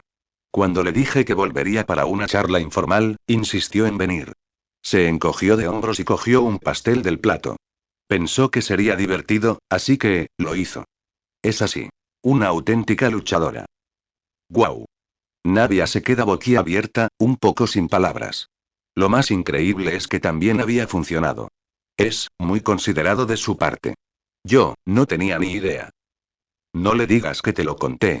Intentará negarlo, admite Chebreuse, cerrando su carpeta de trabajo de un golpe definitivo. Mientras tanto, mientras esperamos el plato principal, pasé por el café Lutece y compré unos pasteles. Tenían algunos muy exclusivos, así que elige el que prefieras. Navia se animó, con los ojos brillantes, mientras echaba un vistazo a la mesa. Extendió la mano a ciegas, mirando una pequeña caja de cartón escondida entre los platos. Una delicada rebanada de postre reposaba en la caja, con una textura pastosa que cubría el relleno de crema, enmarcando la dulce delicia. En la parte superior de la caja había una nota pegada con cinta adhesiva, discreta y escrita en cursiva dorada. Tarta tropeciene, decía, un trocito del paraíso fontainiano. Y así, sin más, se le fue el apetito. La alegría que por fin se había instalado en su pecho se desvaneció, reemplazada por una sensación de frío que se enroscaba en su garganta. Tragó saliva, con dedos temblorosos mientras volvía a dejar la caja en la mesa. Las manos se apartaban de ella como si fuera venenosa. Se clavó las uñas en la palma con ansiedad, sin saber dónde poner las manos y decidiéndose a dejarlas sobre las rodillas. Ajá, y se rió torpemente, tragando saliva para superar la sensación de malestar que tenía en la garganta. Creo que esperaré al plato principal. Como quieras, dice Chebreuse encogiéndose de hombros, saboreando un caneles. Chiori, cocina de maravilla. Su sellado es simplemente, esto está buenísimo, tan bueno como su sastrería. ¿Recuerdas las costillas que te envié hace unos meses? Las hizo para unos amigos de la familia. Sí, lo recuerdo. Sonrió, al menos lo intentó. Pero no pude probar ninguno. Se los di al pescador de los puertos. Mastica y traga, sentándose finalmente de nuevo correctamente, suena como algo realmente típico para hacer. Hace días que no me siento yo mismo. Bueno, jaja, ya me conoces, intentó bromear, pero su tono falló y le salió incómodo. Navia continuó rápidamente, carraspeando lo mejor que pudo. Entonces, ¿cómo te ha ido? Chebreuse parece desanimarse un poco ante la pregunta, con la mirada perdida. Ajetreado. Demasiado ajetreado, admitió con un suspiro. ¿Has estado leyendo el periódico últimamente? ¿El pájaro de vapor? Repitió Navia, inquieta por la vergüenza. Apenas tenía fuerzas para comer, y mucho menos para seguir las noticias. Dios mío, ¿acaso quería saberlo? No, no puedo decir que haya tenido tiempo para seguir las cosas. Últimamente, quiero decir. Chebreuse, tan rápido como siempre, la despide con un gesto, aparentemente dándose cuenta de su dificultad. Tranquila, Navia. No te preocupes. Lo entiendo, suspiró, comprendida y con lo que parecía ser estrés. No entraré en muchos detalles, pero es tan malo como te imaginas. Los medios por fin se han enterado de lo sucedido, y ahora todo el mundo está en un torbellino. Navia se desanimó ante la noticia, empatizando con la difícil situación de su amiga. Allí estaba Navia, sumida en su propia miseria, mientras Chevreuse tenía que lidiar con todo el revuelo que Fontaine había desatado. Qué estresante debe ser eso para alguien en la posición de Chevreuse. Se ve tan cansada, probablemente ha estado muy ocupada la semana pasada. Ahora me siento aún peor y, se lamentó Navia, debería estar haciendo más y soy tan inútil y... ¿Puedo ayudar en algo? Preguntó Navia de repente, ansiosa por calmar su agitación interior. Por favor. Chevreuse sonrió, todavía cansada pero divertida. Estoy bien, chico, si eso es lo que de verdad te preocupa, le dio un mordisco a un calisón, con un polvo blanco descascarillándose entre los dedos. Aunque, si quieres ayudar, quizá haya algo que puedas hacer. ¿Qué pasa? Insistió Navia, ansiosa por saber. Lady Furina planea hacer una declaración pública pronto, en nombre del Consejo de Administración de Fontaine, junto con Neuvillette. Ambas quieren calmar las preocupaciones de la gente antes de que la situación se descontrole, explicó, mirándola. La espina de Rósula, puede que ya no sea lo que era, pero muchos lugareños te tienen en alta estima. Confiarán en tu palabra. Haciendo una declaración, ¿eh? Reflexiona, luego se amarga ante las palabras anteriores de la mujer, pero, eso significa que tengo que, con Neuvillette de entre todas las personas, escupe su nombre con veneno. No hablarás con él si no quieres, promete, reconociendo la mirada de disgusto en los ojos del menor. Mira, sé lo que sientes por ese tipo, Navia, pero es como, el que lo está planeando todo. Tienes que estar lista para verlo, como mínimo, pero nada más. Navia asiente, encontrando la idea de evitar a ese hombre como a la peste infinitamente atractiva. Y tú también estarás allí, al menos, ¿verdad? Pregunta Navia tímidamente. Chevreuse le sonríe con cariño, divertida. Claro, niña. Mi equipo y yo, le asegura. Puedes venir a pasar el resto del tiempo con nosotras si decides que no quieres dar este discurso tan largo. No, espera, claro que me gustaría. La joven interrumpió rápidamente, sorprendida por la seguridad. ¿Quién dijo algo de no hablar? Bueno, Chevreuse se encoge de hombros, es normal acobardarse cuando estás delante de tanta gente. Y últimamente has estado, fuera de onda, ¿sabes? Odiaría que te presionaras tanto si no estás al 100%. Nadie te va a juzgar si al final no quieres. Navia mordió el labio, un poco perpleja. Aunque quisiera, Chevreuse tenía razón. Navia no se ha sentido ella misma ni por un segundo, y aunque no lo siente con toda su fuerza ahora mismo, no está segura de cómo se sentirá en un espacio fuera del entorno privado y cómodo que Chevreuse había creado para ambas. Lo último que la espina di Rósula es una razón más para que no se les tome en serio como una empresa legítima. Pero claro, también sería la manera perfecta de llegar al corazón de la gente de Fontaine. Podría contar su historia, compartir su dolor y tal vez por fin encontrar la manera de defender el nombre de Freminet como se merecía. La culpa la ha estado carcomiendo, y tal vez al contar su historia, compartiendo cómo era realmente por poco que ella lo supiera pueda por fin empezar a sentirse medianamente bien con haber vivido aquella noche. No, yo y quiero hablar, dijo finalmente, con voz tranquila. Quiero contarle a la gente sobre Freminet. Quiero darles a él y a su familia la plataforma que merecen. La mirada de Chevreuse se endureció, había otra emoción en sus ojos. Navia. Quizás no sea la persona más calificada para hacerlo, pero es lo mínimo que se merece, continúa Navia, sonriendo con tristeza.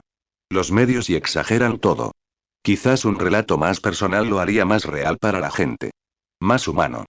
Dios sabe que el público de Fontaine necesita un poco de realidad ahora mismo. Navia. Sé que eso me obligaría a revelar mi identidad y demás, pero, sinceramente, mientras sea por una buena causa, creo que podría vivir con ello, admitió, firme en su decisión. Es un verdadero héroe, y creo que más gente merece saberlo. Navia. La rubia se sobresaltó al oír la voz alzada de la otra, parpadeando con torpeza. Fue entonces cuando vio su expresión. Un sinfín de emociones cruzaban su rostro. ¿Había dicho algo que no debía? ¿Se trata de que el público no supiera que fui yo? Intenta aclarar, buscando una solución a su aparente error. Porque si es así, puedo descartarlo. Creo que basta con un testimonio de Freminet. El silencio invade el comedor. El ambiente cálido se vuelve repentinamente extraño, rígido e incómodo.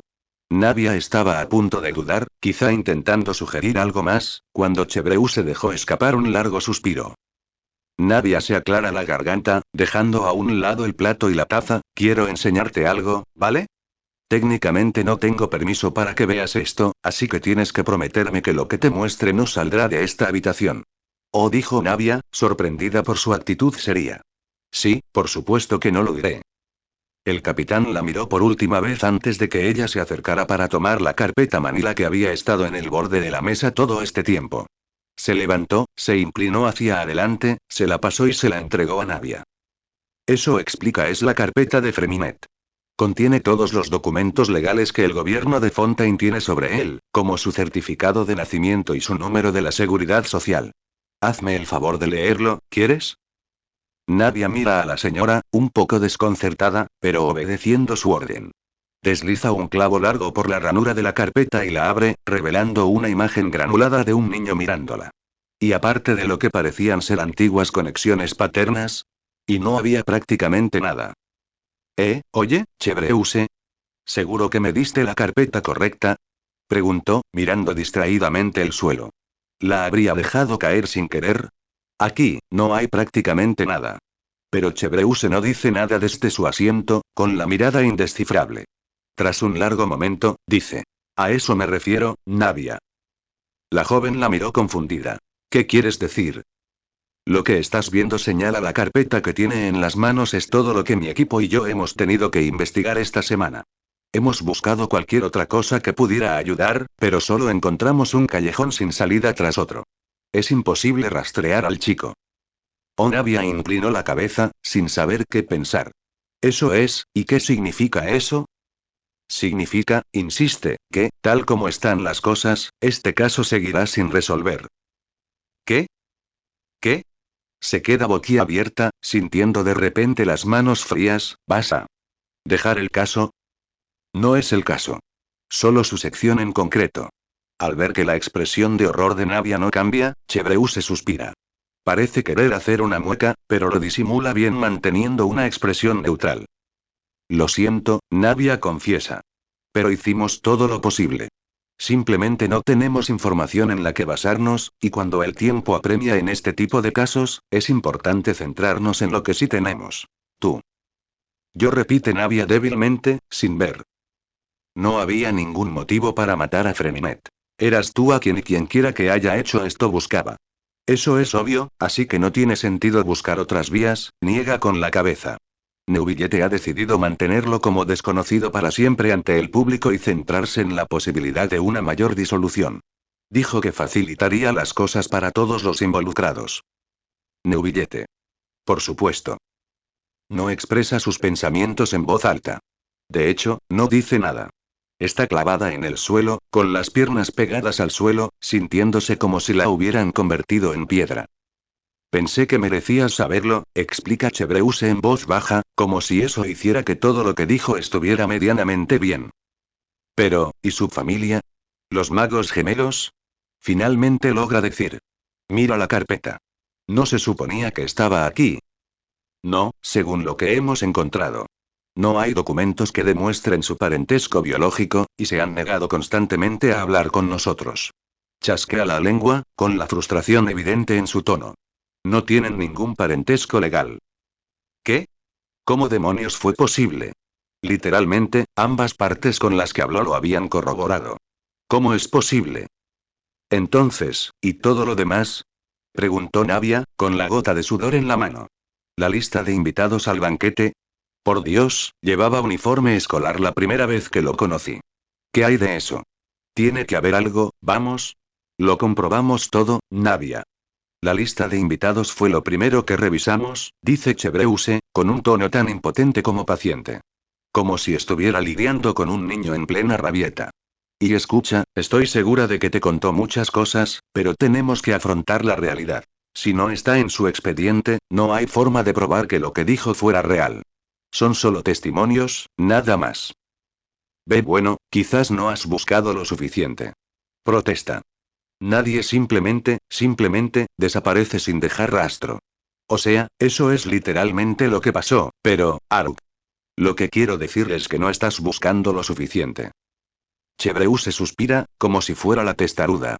Navia, lo siento, pero conociste a este chico hace menos de un día, va directo al grano, sin molestarse en suavizar la declaración, la gente miente sobre quiénes son todo el tiempo, y. A veces, eso en sí mismo es pista suficiente de la verdad de quiénes son. Navia aprieta los dientes. ¿Qué estás tratando de insinuar? Ya te mintió sobre su ingreso a una escuela noble. ¿No es suficiente insinuación? Pero eso es solo la asistencia a la escuela. Insiste. No toda su vida. Y quizá hubo un error. No lo sabes. No lo viste como yo.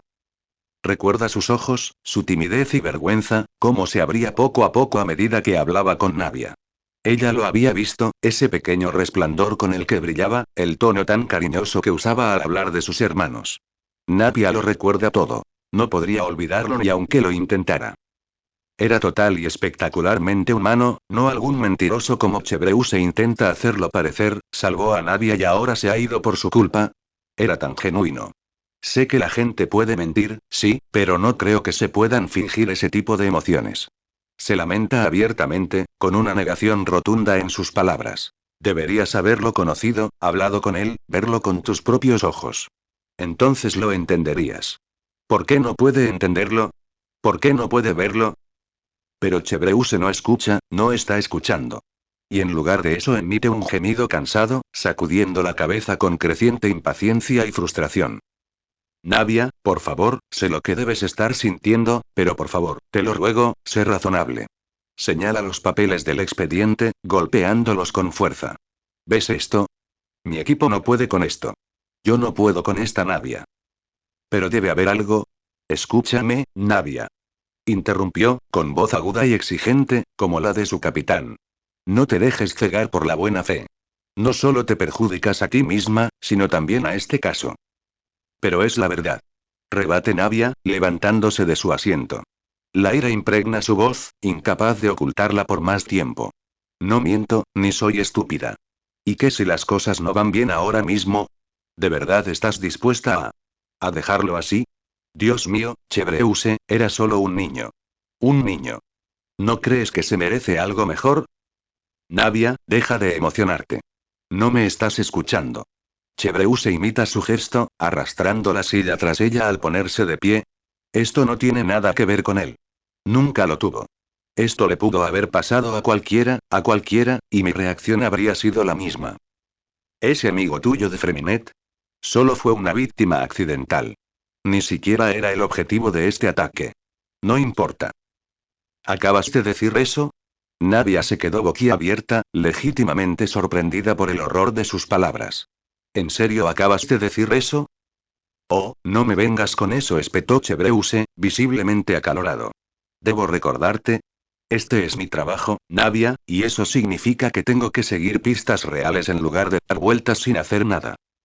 Pero Navia no se muerde la lengua, no responde con su propia réplica, sino que se deja caer sin fuerzas en su asiento. Estaba demasiado horrorizada por lo que oía, por lo que finalmente asimilaba. Igual que Neuvillette, igual que Clorinde. Te da igual, ¿verdad? Navia respiró despacio, pálida, mientras se negaba a mirarla a los ojos. Lo dice despacio, como un susurro aturdido. Una pista. Eso es todo lo que significa para ti. Él, nunca fue tu prioridad, ¿verdad? Chebreuse se burla, como si ya estuviera harta del comportamiento totalmente justificable de Navia. ¿Sabes qué? Claro. ¿Quieres saber cuál es mi prioridad? Se inclina sobre la mesa, golpeando el roble con más fuerza de la necesaria. Se trata de descubrir quién podría estar detrás de esto para que no vuelva a suceder. De eso se trata. Ese es el trabajo de un oficial. Proteger a todos. Eso significa que no puedo perder el tiempo cuando otras personas podrían estar ahí fuera, en peligro, porque no pude dejar de seguir pistas que al final nunca importaron. La más joven de las dos no dice nada, y mientras Chebreuse recupera el aliento, con el rostro enrojecido, a Navia solo le viene un pensamiento. ¿Sabes qué? Quizás me equivoqué contigo. Dice con los ojos vidriosos, tragándose el dolor de sus palabras. Al final, solo eres un policía. Navia se levantó de repente de su silla, rozando la madera del suelo. Miró a la mujer más baja con el ceño más feroz que jamás había mostrado, con los ojos abiertos de par en par por la furia. Sal de aquí, se burló, apretando los dientes. Chebreuse se encogió, su frustración casi olvidada al quedar desconcertada por la repentina declaración. Navia. Fuera. Repitió, con la furia a punto de estallar. Se agarró al borde de la mesa, sacudiéndola con fuerza mientras lágrimas calientes de frustración corrían por sus mejillas. Fuera. Fuera. Fuera de mi puta casa. Chebreuse se quedó en blanco, con la boca abierta antes de cerrarse con un clic audible. Su sorpresa se desvaneció, reemplazada por la frustración y la paciencia agotada. Bien, dijo apretando los dientes, negando con la cabeza mientras se ponía de pie. Bien. Ya terminé. Mal momento. Ambas cabezas se volvieron hacia las puertas abiertas del comedor y vieron a Melus, Silver y Chiori de pie bajo el marco. Los tres llevaban delantales puestos, y una sartén humeante salía de las manos apretadas de Silver. Los dos hombres permanecían torpemente detrás de Chiori, mientras que las mujeres, más bajas, tenían una expresión pétrea. Genial. Dijo la capitana con decisión, con palabras rápidas y una mirada indescifrable. Se acercó a Chiori y la agarró del hombro al pasar. Nos vamos. Vamos. Espera, ahora mismo. Silver se quedó boquiabierto, extendiendo la sartén que le ofrecía. Pero, ¿el filete? Me lo llevo, gracias, dice Chiori con naturalidad, con aspecto despreocupado al extender la mano y arrebatarle la sartén grande de las manos al hombre. Quédense con los delantales. Les quedan bien a los dos. Se gira para seguir a su prometido mientras sus guardaespaldas entran en la habitación. Señorita, preguntó Melus, poniéndose rápidamente a su lado.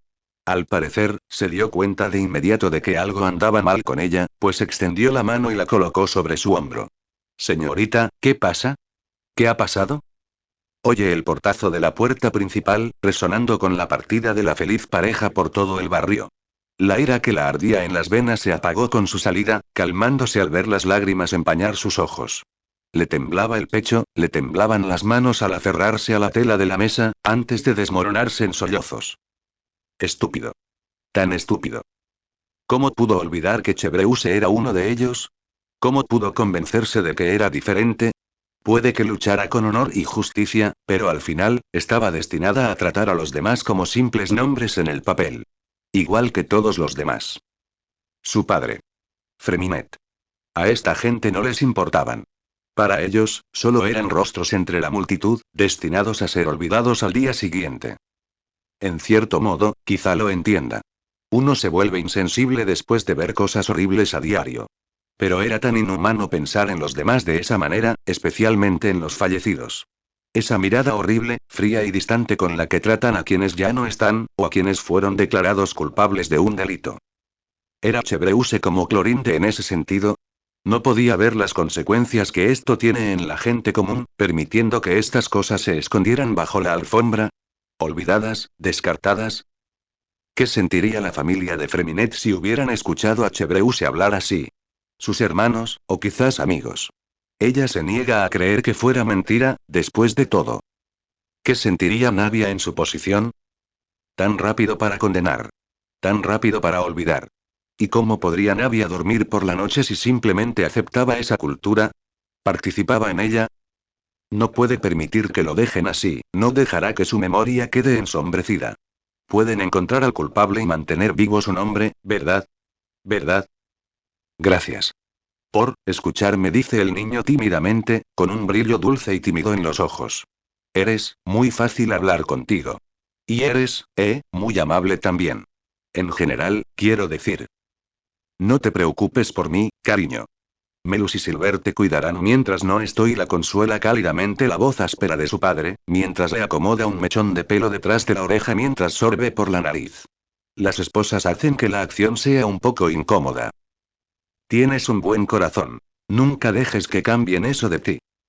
Y Navia, mientras lloraba en el pecho de Melus, mientras el caballero mayor le frotaba la espalda con una mano, nunca se había sentido tan desesperanzada como en ese momento. ¿De verdad tenías que contarle todo eso? Chebreuse suspiró, molesta, pero sin parecer especialmente arrepentida. Un poco estresada. Obviamente. Había estado estresada toda la semana. Había venido específicamente para relajarse, quizás para disfrutar de una buena comida en buena compañía, pero parecía que el mundo no estaba de su lado ni hoy ni anteayer. Se merecía saberlo, dice, ajustándose el uniforme. Nadia es una chica lista, pero joven e ignorante. Quizás podría haberlo expresado mejor, pero al final tenía que reaccionar así, le diera la noticia como le diera. Y quizá tampoco debería haber perdido la calma. Demándala, ¿vale? Ha sido una semana estresante. MMM. Si yo fuera tú, no habría dicho nada. Shiori ladeó la cabeza. Reconozco que la respetas mucho, pero ¿no sería la cooperación una prioridad absoluta en un caso como este? Te guste o no, una conversación así estaba destinada a causar problemas. El día que dejes de entrometerte en mi trabajo recuperaré la vista por completo, gruñe Chebreuse, buscando su billetera. Dios, necesito un trago. Solo necesitas un ojo para ver que siempre tengo razón, querida, dice Chiori, pavoneándose ante su propio chiste, la muy presumida. ¿Y tu turno no es en unas 2 horas? ¿Beber antes del trabajo, capitán? A este paso, puede que sí. Niega con la cabeza y se inclina para darle un beso en la mejilla. Llego temprano. Envuélvelos para esta noche, ¿vale? Señala el filete. MMM. Dijiste que querías relajarte hoy, ¿verdad? ¿Desestresarte? Shiori la observa, de repente mucho más interesada en la conversación. Ya que el brunch fue un fracaso, quizás una cena tardía sea suficiente. ¿Tú y yo? Chebreuse, con toda su experiencia, todavía se sonroja ante las palabras de su prometido. Niega con la cabeza. Lo siento, Shiori, pero mañana trabajo temprano. No puedo quedarme despierta esta noche. La costurera acepta la respuesta, aunque reflexiona sobre su decepción. De acuerdo. Lo entiendo. Suspira. Supongo que esta noche me beberé todos los vinos importados de Mondstadt, yo sola. Pensándolo bien y quizá menos estrés me despeje la mente mañana y... El aire de la enfermería es arte opresivo y silencioso, desde que entraron. Un silencio perpetuo parece impregnar la zona sin importar el tiempo que pase. El aire huele a rancio y a desinfectante, y el olor a alcohol isopropílico eclipsa a todos los demás de la forma más desagradable. Una vez que la agente Linette se haya recuperado lo suficiente de sus heridas, contactaré al director del Hotel Boufesdete para que les organice alojamiento como huéspedes a largo plazo, dijo su padre. Podrán continuar su misión desde allí, cuando llegue el momento. No está seguro de cuándo ni por qué su padre decidió desplazar por completo su ubicación principal, cambiar su base de operaciones y, en efecto, expulsarlos del lugar que han conocido durante casi 2 años. Está seguro de que ella tiene una buena razón, él tiene algunas conjeturas en su haber, pero al final no importa. Lo que su padre dice es lo que importa. Lo demás no importa. Aún así, se siente surrealista, pensar que eso es todo. Que simplemente terminó. Después de finalmente tener un lugar para ellos solos, donde crearon recuerdos reales, un lugar al que finalmente pudieron llamar hogar, simplemente, se fue. Para ser honesto, el dolor que le causó fue mayor de lo que esperaba. Como casi todo lo que ha sentido estos últimos días, lo ignora. Los agentes, como prometió padre, han estado entregando sus cosas en oleadas. Primero se transfirieron los archivos y certificados esenciales antes de entregarles artículos más personalizados. Se han dejado docenas de cajas de cartón en la entrada del hogar, y dado que tanto Linney como Linette han sido alojadas en el ala médica del hogar, la mayoría de sus cosas terminan en sus antiguas habitaciones, más como almacenamiento temporal que para uso real. La mayoría de las cajas, al menos. Las cosas de Freminet, a diferencia de las suyas, deben ser revisadas y filtradas, determinando qué pueden conservar y qué no. Y, dado que el único lugar que han estado ocupando son las salas de enfermería, fue apropiado trasladarlas allí. No era mucho que revisar, la verdad, 4 cajas. La existencia de su hermano cabe en solo 4 cajas, pero por alguna razón, solo pensarlo le da náuseas y se le cruza la vista. Es demasiado, demasiado. Entonces Linney pospone las cosas. Escribe cartas a los lugares que él y Linette habían reservado con antelación, escribiendo que tendrán que cancelar sus reservas y posponer su actuación para otro momento. Asuntos familiares personales, había dicho en sus cartas. No mentía. Pero se queda sin gente a la que escribir demasiado rápido, con la tinta y la pluma suspendidas por la ansiedad. Antes de que se altere demasiado, por suerte, otra distracción llega para ocupar su mente. La crudeza de dicha distracción, sin embargo, eclipsa cualquier alivio que se hubiera podido conceder. Necesitará fisioterapia. Mucha, dijo la enfermera, tras finalmente haber recuperado los resultados del examen físico de Lynette. Y aún así, no podemos garantizar que funcione como antes. Lo máximo que podemos esperar es que sus nervios reparen el daño por sí solos, lo cual no será tan grave, ya que la mayoría de los desgarros pequeños se curan solos en un año. ¿Podría sentir algo de entumecimiento y podrá y volver a actuar? Interrumpió, impaciente y desesperado por una respuesta más clara. No podemos hacer ninguna afirmación concluyente ahora mismo, dice la enfermera con diplomacia. Pero debe entender, señor Linney, que el daño nervioso es una lesión grave. Y aún desconocemos mucho sobre el ácido que la causó. Lo mejor que podemos esperar es que, con el tiempo, se recupere lo suficiente como para recuperar la movilidad y la sensibilidad. Y dijo con voz entrecortada por el nudo que tenía en la garganta, aclarándosela torpemente, ¿y si eso no sucede? La enfermera simplemente le da una mirada triste y compasiva. Vamos a ir paso a paso, ¿de acuerdo? Ha oído de pasada lo que ocurrió exactamente esa noche. Informes de un meca y una jarra de agua extraña, de guardes en el lugar del incidente clamando y nobles conducidos al interior, pero es muy difícil seguirle la pista, simplemente no tiene sentido. Un relato en persona sería de gran ayuda, en teoría. Sin embargo, Lynette no ha dicho nada. De hecho, no ha dicho nada a Nag desde aquella noche. Había estado inconsolable los primeros días en el hogar, pero pronto se sumió en una especie de éxtasis vacía, sin siquiera molestarse en levantarse de la cama. No ha comido y vomita todo lo que intenta tragar. Se niega rotundamente a beber agua, y las enfermeras recurren a conectarle vías intravenosas en el brazo para evitar que se deshidrate. La mayor parte del tiempo, cuando está despierta, funciona bien. Incluso si no habla, intenta mantenerse ocupada escribiendo y leyendo, aunque tener una mano vendada se lo dificulte. Pero cuando no puede mantener la mente ocupada, divaga. Linney lo ve con frecuencia, se da cuenta de este nuevo hábito más veces de las que le resulta cómodo. Porque, por muy callada que haya sido siempre Lynette, nunca ha estado callada. Siempre ha habido pensamientos ocultos en sus expresiones, sin palabras, en su propio lenguaje. Ahora tiene esos momentos en los que simplemente, desaparece. Mira fijamente a la ventana, al techo, directamente a la pared y griega. Se queda completamente en blanco. No está seguro de qué estará pensando en esos momentos, pero se siente un poco impotente cada vez que lo ve. También ha estado durmiendo mucho, lo cual sería bueno en teoría, pero la mayor parte del descanso que ha tenido ha sido intermitente, en el mejor de los casos, apenas dura unas horas antes de despertarse gritando por una pesadilla o un terror nocturno. Nunca le dice en qué consisten sus pesadillas ni qué ve en ellas. Solo sabe que lo mira con los ojos más aterrorizados que jamás haya visto, con la cola inflada en evidente terror. Él está a su lado en segundos, consolándola lo mejor que puede, incluso mientras ella se retuerce y llora. A veces lo araña sin querer, y a veces se pone tan mal que acaba necesitando una enfermera para sedarla. Sus sollozos son agonizantes, como agujas clavadas en su corazón, y no hay nada más que él quisiera poder hacer que aliviar el dolor que siente. Es horrible, sí, pero también acepta que debería haberlo visto venir. Lynette había estado allí, en persona, viviendo la tragedia en primera persona. Había visto cosas que probablemente nunca olvidaría por mucho que lo intentara, viendo el peor escenario desplegarse ante sus ojos. ¿Y Linney? Linney no había estado allí para salvarla. Para salvar a ninguno de ellos. Y ahora aquí estaban. Se ha estado quedando despierto casi todas las noches solo para asegurarse de estar presente por si algo le pasa a Lynette, lo que significa que su horario de sueño está tan jodido como todo lo demás ahora. Le está pasando factura, hay que admitirlo, y es más difícil mantener una sonrisa cuando se ve tan demacrado y agotado. Los habitantes del hogar lo evitan, distanciándose mucho de él. Incluso cuando sonríe, cuando se hace pasar por Linney el actor, lo miran con una gama de miradas tristes y lastimeras. Le molesta un poco que insistan en no seguirle el juego, pero también le da un poco de miedo.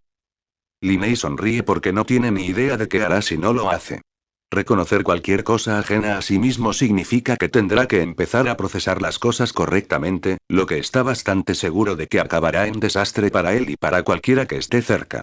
También unas cuantas sillas rotas. Quizás también algunos huesos. Tuvo éxito por un tiempo, pero no estaba destinado a durar. Una mañana, al recoger las últimas cajas de linete que habían dejado en la puerta principal del hogar, encontró un periódico enrollado enterrado en la hierba. Se agachó para cogerlo, saboreando distraídamente el café que le había servido para vivir. Noticias de este Ambir. Encuéntralo todo aquí. Una fiesta noble que salió mal. Un joven se convirtió en agua en un sacrificio heroico. Su taza se rompe contra el pavimento y se le escapa de las manos. Sin darse cuenta, ha destrozado la pila de papeles, triturándolos antes de prenderles fuego. Se sienta en las escaleras de la casa, con el corazón acelerado mientras el papel cruje y arde. Arde y arde hasta que solo quedan brasas sobre el hormigón. El olor a ceniza le da náuseas. Pensar en que otros hablen de esa noche, de Freminet de forma estúpida y dramática, le hace sentir aún más asqueado. El momento termina pronto, pero parece que no puede volver a ignorar el elefante en la habitación. No después de ese triste recordatorio. Es un momento tan bueno como cualquier otro, decide, aunque sienta que el corazón se le va a salir del pecho. Revisa sus cosas metódicamente, abriendo cada caja y revisándola con la mayor delicadeza posible. La mayoría de las cosas que encuentra primero van desde libros hasta suministros médicos antiguos y planos antiguos que su hermano habría atesorado. Encuentra el cuaderno de bocetos de su hermano escondido entre las pilas de cosas, hojeándolo para encontrar estudios y más estudios de cosas de la vida real, como plantas y alimentos. Sonríe con tristeza al encontrar un dibujo de él y Lynette, reconociéndolo de una de sus apariciones en el Steambird. Un desastre en las manos. Lo reharé más tarde está escrito debajo del dibujo. Al pasar la página, se ve que es la última entrada del libro. Linney deja escapar un suspiro tembloroso y brusco, frotándose la cara mientras intenta controlarse. Concentración. Deja el cuaderno y continúa, decidiendo que si se detiene ahora, quizá no continúe más tarde. A ciegas, mete la mano y agarra lo que encuentra. Encuentra un metal liso, frío y redondeado, y tiene que usar ambas manos para sacarlo. Para su sorpresa, abre los ojos de par en par al ver un rostro familiar que lo mira. Pers. Parpadea, un poco sorprendido de ver el pingüino metido tan desordenadamente allí, me preguntaba dónde estabas. Sin embargo, al observar más de cerca, descubre que al pobre pájaro le falta el ala izquierda o aleta, como diría Freminet, y el bronce de sus mecanismos internos brilla por el agujero expuesto. Debió de romperse en movimiento, quizá empujado con demasiada brusquedad por los agentes de padre. Se siente estúpido, de hecho, sentir lástima por el tipo. Después de todo, es un juguete, no es que pueda sentir nada. Pero cree que es solo cuestión de principios, o quizás simplemente el hecho de que su hermano se molestaría al ver a su amigo en ese estado. Puede que Linney no sea mecánico, pero con las herramientas y los planos de Freminet escondidos en este desastre, podría intentarlo, ¿verdad? ¿Qué tan difícil podría ser? No te preocupes, te lo arreglaré, ¿de acuerdo?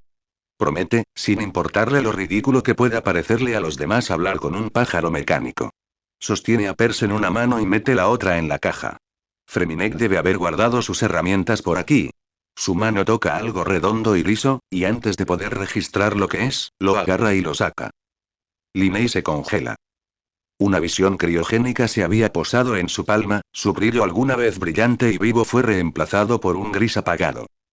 Muerto, muerto, muerto. Prácticamente arroja el objeto de vuelta a la caja, con las manos temblorosas como si se hubiera quemado. Choca contra algo, posiblemente rompiendo uno o dos objetos, pero no tiene la capacidad de preocuparse en ese preciso instante. Se arrodilla y, presa del pánico, se aleja de la caja lo más que puede. Aterriza de espaldas contra una estantería y algunos libros se caen de su sitio con las prisas. Deja a Pers a cierta distancia, resistiendo el impulso de golpearlo en medio del pánico. Muerto, muerto, muerto.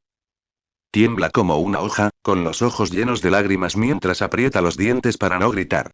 No logra sostenerse, con la cabeza pegada al suelo mientras se encorva lo más fuerte que puede, con las manos clavándose en la nuca. Oh Dios, piensa horrorizado, oh Dios. Se siente sin aliento, como si le hubieran robado todo el aire de los pulmones.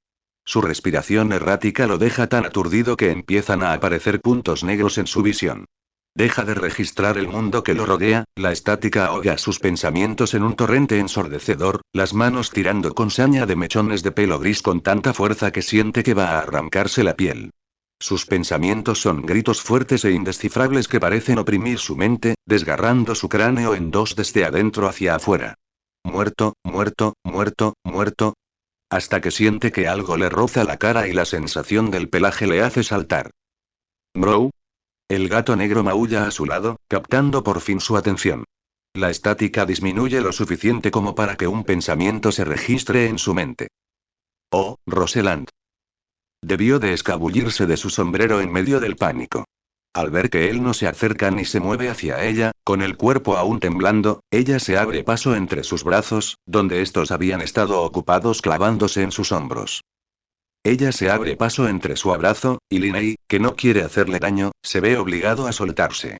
Se recuesta contra su pecho un rato, su peso contrarrestando la elevación errática de su pecho mientras ronronea. Con el tiempo, su pánico empieza a disminuir. El ruido feroz en sus oídos ya no lo abarca todo. Se acomoda para sentarse más erguido, ignorando lo sudoroso y mal que se siente, y empieza a acariciar su pelaje con la mano. Ella ronronea más fuerte, visiblemente complacida por la acción. No sabe cuánto tiempo pasa así, acurrucado en un rincón del ala de enfermería, agradecido de que Lynette aún no se hubiera despertado para ver la escena que tenía ante sí. Poco a poco, su ritmo cardíaco se calma, ayudado por la repetida acción de acariciar el sedoso pelaje de Rose. Al recobrar la consciencia, de pie, con las rodillas temblorosas, empuja la caja ofensiva debajo de la cama de Lynette, fuera de su vista. Admito que eso lo hace sentir un poco mejor. Ojos que no ven, corazón que no siente. En otra ocasión, se dice, clavándose las uñas en las palmas. Aún le temblaban las manos. Ya, me ocuparé de ello. En otra ocasión. Y eso es todo. Después de pasar unas largas horas ayudando en el hogar, organizando cosas en nombre de papá y obteniendo instrucciones sobre los medicamentos para el brazo de Lynette, cumple su promesa anterior. Resulta que trabajar con mechas es mucho más difícil de lo que Freminet creía. Había encontrado un viejo diario que Freminet guardaba exclusivamente para Pers, donde todas las versiones revisadas se conglomeraban en un solo invento. Parecía una locura, revisar una y otra vez. Si hubiera sido Linney, está bastante seguro de que se habría vuelto loco. Nunca le había dado a Freminet el crédito suficiente por el trabajo que dedicó precisamente a esto. Al final, está bastante seguro de que lo empeoró. Había logrado aflojar y retirar la unión donde se apoyaba el ala, pero solo después de lograrlo se dio cuenta de que había estado siguiendo uno de los diseños más anticuados de Pers. Tenía que averiguar cómo deshacer lo que hizo y luego empezar de cero siguiendo otro plano. Al final, tiene una cosa clara. Pers es un mecha muy complicado, y está casi seguro de que tiene que desmontarlo para volver a colocar el ala correctamente, algo que no puede garantizar que no pueda deshacer más tarde. Además, es muy tarde en la noche, y está bastante seguro de que no podría empezar de cero sin desmayarse del cansancio. Ya me había llevado horas siquiera acercarme a entender las notas mecha, y estas son ilegibles, observa en los diarios de Freminet, complicadas fórmulas matemáticas escritas con la peor letra que jamás haya visto. Debió de tener prisa o algo así, quizá pueda pedirle a un mecánico profesional que revise esto. ¿Cuánto tardará? Probablemente tardará un rato, pero me da demasiado miedo estropear algo como para seguir adelante. Bro, el repentino ruido lo saca de sus pensamientos, haciéndole soltar el diario que estaba leyendo. Maldice en voz baja, mirando al gato junto a su silla, antes de suspirar y volver a su trabajo. Al menos puedo apretarle los tornillos, luego, supongo que me iré a dormir. Roseland, visiblemente descontenta por ser ignorada, salta a la mesa, con la cola en alto, mientras golpea su cabeza contra su mano. Roseland intenta regañarlo, pero con el cansancio ya a flor de piel, su voz suena más como un quejido que otra cosa. Suéltalo. Ya te di de comer. Bro. El gato, indiferente a su molestia, opta por interponerse entre sus brazos extendidos y le da un cabezazo en el pecho, bloqueando su campo de visión e impidiéndole trabajar.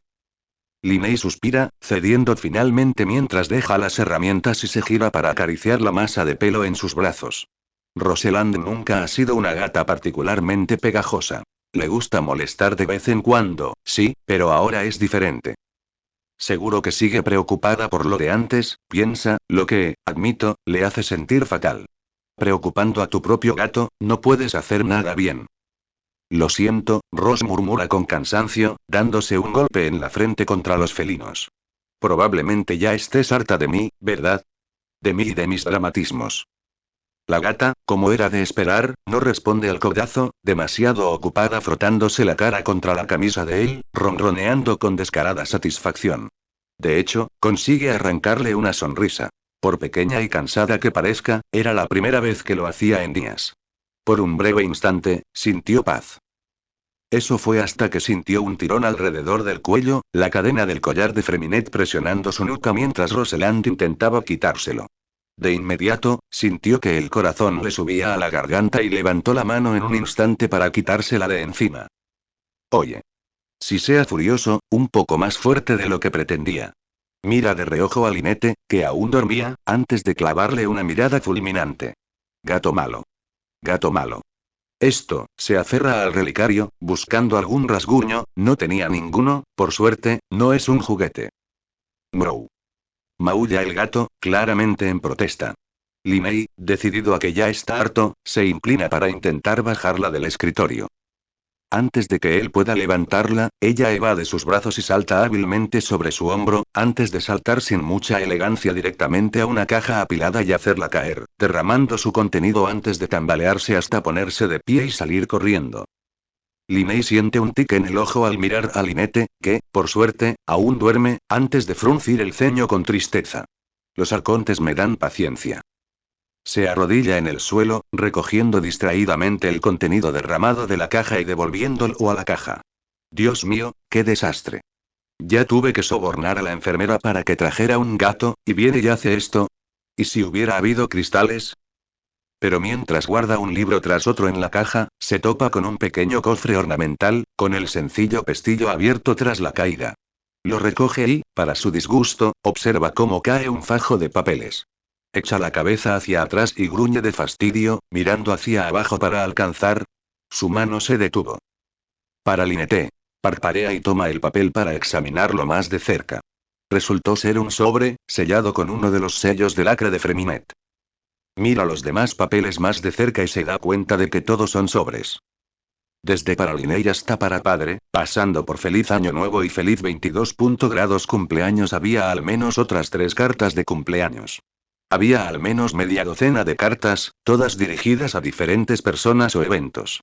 Hay una peculiar frase que dice para señor Neuvillette, que parece salir completamente de la nada, pero su corazón late demasiado fuerte y sus manos tiemblan demasiado como para que le importe. Pero mientras revisa los papeles, apretando el paso a medida que lee, se topa con uno que lo detiene en seco. Echa un vistazo desde donde está sentado en el suelo, mirando a Lynette desde los pies de la cama, antes de ponerse de pie de un salto y correr de vuelta a su escritorio. Empuja a Percy todas sus herramientas a un lado, buscando a tientas el delgado abrecartas que encuentra escondido en el cajón del escritorio. Lynette abre el sobre. El papel se rasga con fuerza, con el corazón latiendo en sus oídos. Casi tira el cuchillo a un lado al terminar, sosteniendo el papel con la respiración entrecortada.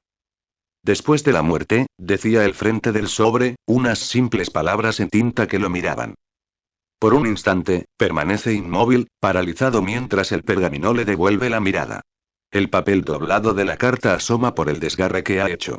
Su peso es el más pesado que jamás se ha atrevido a sostener. Con manos temblorosas, hurga en el sobre y extrae el papel. El crujido del papel es ensordecedor en medio del silencio opresivo. Querido y quien encuentre esto, si estás leyendo esto, probablemente esté muerto. Sería un poco estúpido si lo abriera si no lo estuviera, considerando lo que escribí en la portada, pero bueno. En el caso de que no esté muerto y estés leyendo esto, entonces te sugiero que dejes de leerlo ahora y esperes unos pocos años. Para entonces debería estar muerto. Lo siento. Eso suena raro. La verdad es que estoy enfermo. De verdad, muy enfermo.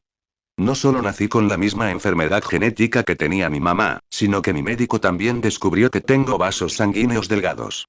Al parecer, eso significa que voy a morir más pronto que tarde, y como no hay cura, no hay nada que pueda hacer al respecto.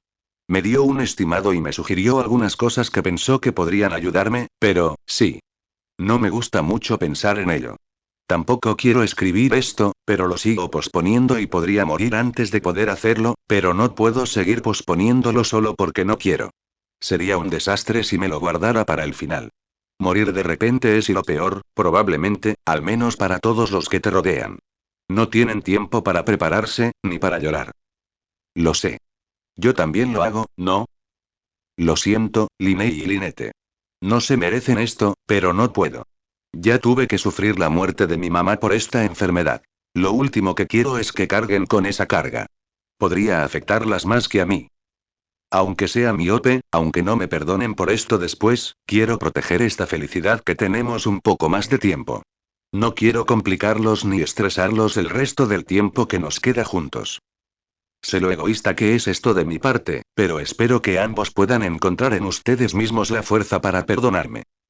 He escrito un montón de cartas, y si no me equivoco, probablemente todas estén bajo custodia de Fatui. Sé que probablemente no importe lo que escriba aquí, pero podrías, por favor, no abrir la carta del señor Neuvillette. No es nada malo, te lo prometo, es solo personal. Su número de teléfono está escrito detrás de la portada de mi libro de cuentos, por si necesitas ayuda para contactarlo. O déjalo en el Palacio Mermonía. Seguro que eso también estaría bien. De nuevo, lamento haberme guardado esto. Me ha costado mucho aceptarlo, y hubo muchas idas y venidas entre mi padre y yo, pero ya estoy bien. Al menos, tan bien como se puede estar cuando uno se está muriendo. Mi mayor deseo ahora es pasar el máximo tiempo posible con mi familia antes de irme. Disfrutar de las cosas mientras pueda. O al menos antes de que mi enfermedad me deje en cama. Quiero respirar, quiero crear, quiero vivir. Quiero hacer tanto, y es una tontería que me esté muriendo y no pueda hacer nada al respecto. Así que, por favor, Linney y Lynette, disfrútenlo en mi lugar. Entregué mi vida entera a los Fatui, y aunque hubiera sido por una buena causa, ojalá hubiera podido hacer mucho más. No cometan el mismo error que yo, ¿de acuerdo? Nunca den por sentado su vida, ni por un segundo. Vívanla como yo. Abrácense fuerte y hagan tantos amigos como puedan. Inténtenlo todo una vez y valoren a quienes los rodean. Vive tu vida en tu verdad, pase lo que pase. Si no es por ti, hazlo por mí. Siempre los amaré a ambos. Pase lo que pase, solo recuérdenlo. Gracias por darme los mejores años de mi vida y por darme el privilegio de ser su hermano. Nos vemos en la próxima vida. Sinceramente, desde las estrellas del cielo, Freminet. Y el silencio lo oprime con tanta fuerza que le hace crujir los huesos. Estáis sin palabras, como mínimo. Con una sobrecarga de información tan repentina, siente como si su cerebro se hubiera frito tanto que no puede sentir nada. De todas las emociones que podía sentir, desesperación, tristeza, ira, dolor, se quedó con nada en absoluto. Pasa el pulgar por la esquina del pergamino, delicado en su caricia. Había sido fácil seguir adelante después de esa noche, lograr resultados y hacer lo que se esperaba de él. Actuar como era debido, sonreír y fingir que todo estaba bien cuando no era así. La única razón por la que no se encontraba en un estado similar al de Lynette era porque, de alguna manera, no se sentía real. Como si su cerebro estuviera tan sobrecargado que simplemente decidió bloquearlo todo. Suena estúpido, teniendo en cuenta que literalmente le han contado y mostrado todo. Las certificaciones, los periódicos, el apartamento, maldita sea, vio su visión de todas las cosas. Y aún así, su mente no le daba descanso. No tenía tiempo para procesar nada, no cuando había cosas que hacer. Está bastante seguro de que lo habría ignorado todo lo posible, simplemente evitarlo, evitarlo, evitarlo. Y pero esto, era como si le hubieran lanzado un cubo de hielo sobre los hombros, la fría realidad de lo que veía lo miraba fijamente. Era el propio Freminet quien le hablaba, diciéndole que estaba muerto y que se estaba muriendo, incluso mientras Linney andaba por ahí, ignorante de la gravedad de la condición de su hermano. Él ya pensaba que iba a morir y Freminet le había mentido y sabía que esto pasaría tarde o temprano y él simplemente se resignó a ello. Deja la carta sobre el escritorio, con la mayor delicadeza humana posible, y retrocede un paso. Luego otro, y otro más, hasta que choca contra la silla que tiene detrás, hundiéndose en ella con un golpe sordo y derrotado. Freminet se ha ido. En un momento, Freminet estaba allí, planeando la comida del día siguiente, lavando la ropa, regañándolos por avergonzarlo con sus peleas públicas, y al siguiente, se había ido. Fue como si hubiera parpadeado, o hubiera desviado la mirada un instante y, al volver la vista, hubiera descubierto que su hermano pequeño se había ido. Freminet se ha ido. Se acabó el tiempo para juegos. Se acabaron las mañanas tranquilas y las escapadas a cenar. Se acabaron las bromas y los momentos incómodos en público. Se acabó el apartamento, se acabó jugar a las casitas, se acabó todo. Lineyi no sabía que su hermano pequeño se estaba muriendo y ahora, ni siquiera estaba presente cuando lo hizo. Linney le prometió que lo protegería, en las buenas y en las malas, y ni siquiera eso pudo lograr. Levanta los brazos y se esconde la cara entre las manos, con la cabeza gacha, avergonzado. A pesar de su silencio absoluto, un torrente de lágrimas resbala por su rostro enrojecido. Sus hombros tiemblan con la fuerza de sus gritos, y el peso del mundo se asienta sobre su espalda. ¿Cómo logré fallarle 2 veces? Pensó con tristeza. Lo dejé morir, hice tanto, me esforcé tanto, y ni siquiera pude. Gracias a los arcontes, Lynette no estaba despierta, el mundo dormía profundamente y no había nadie allí para ver cómo sus máscaras se desmoronaban. Lo atraparían muerto antes de que alguien lo viera así, con la realidad destrozando todas sus defensas y dejándolo completamente, devastadoramente vulnerable. Linney, en todos los sentidos, formas y maneras, le había fallado a su hermano. Y él sabe, en el fondo, mientras el mundo se aleja de él, que lo perseguirá por el resto de su horrible vida. El funeral tendrá lugar una semana después. Uno de los agentes de padre les había entregado una hoja de papel, un sobre lleno de papel, que contenía el testamento de Freminet. Carecía de cualquier sentimiento. Era más bien una lista clara de lo que sucedería después de su muerte. Quería que sus planos se vendieran al taller del Schotti, a la vez, que los derechos de autor de dichas obras se transfirieran a Linney y Lynette. Quería que la mayoría de sus posesiones se donaran a organizaciones benéficas para niños. Y, por supuesto, me gustaría tener un entierro en el agua, decía el papel, con una letra áspera y temblorosa, y que mi lugar de descanso final fuera el océano. La mayoría de sus solicitudes debían ser reconsideradas, ya que no podía incluir su nombre en ninguna parte, pero su padre les aseguró que la mayoría parecían factibles. Sin embargo, surgió un pequeño problema. Los entierros en el agua eran ilegales en Fontaine, ya que se consideraban contaminación, pero ni hablar de que no iban a hacerlo. Lynette le dirigió a la gente una mirada mordaz cuando éste sugirió hacer algo más sencillo.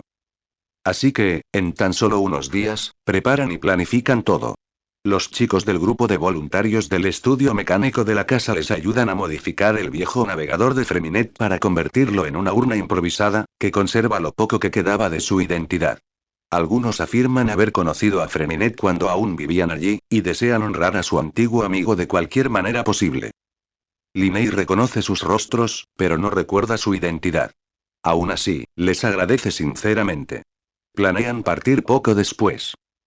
Es de noche cerrada, llueve a cántaros y empapa a los 3 ocupantes del barco. Él, Lynette y el agente que se ofreció a gobernar el pequeño barco. El barco se mece bajo sus pies, crujiendo al balancearse el mástil en el agua. Linney no tiene idea de por qué a su hermano le gustaba tanto el océano. Ahora mismo parece nada más que un abismo infinito de olas negras y poderosas que lamen los bordes del barco con zarcillos de agua. Se siente como una caverna sin fondo, una que lo rodea por todos lados. Probablemente le haría sentir ansioso, si pudiera sentir algo.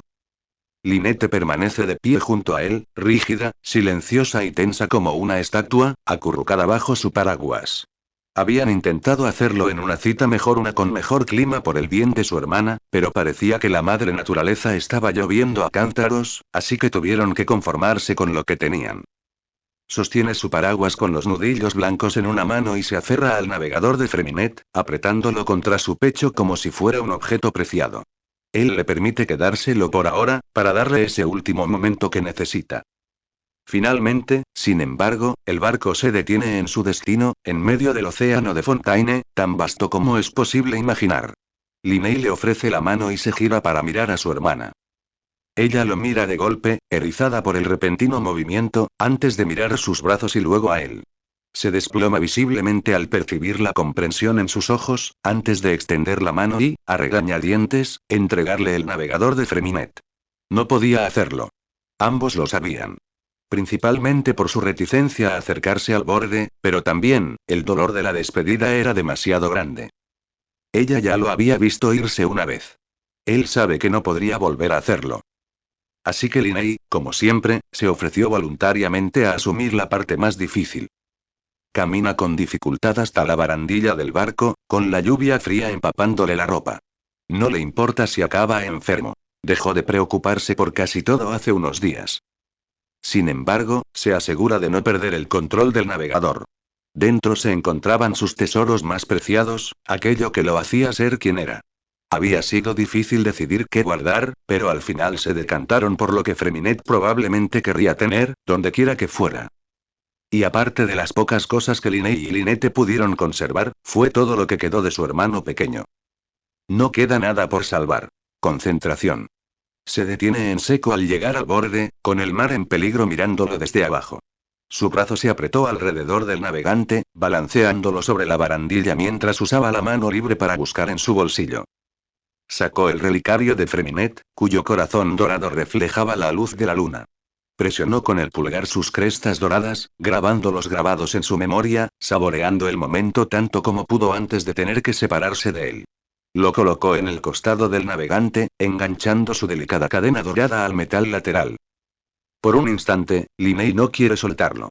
Es estúpido, infantil y completamente imbécil, considerando que a estas alturas solo era una pieza de entierro, pero... quizás había una parte de él que aún no estaba lista para despedirse. Una parte rebelde que aún quería protestar, arremeter, arañar y luchar contra la realidad. Pero la realidad, tal como era cruel y fría. No tuvo más remedio que obedecer bajo su dominio aplastante.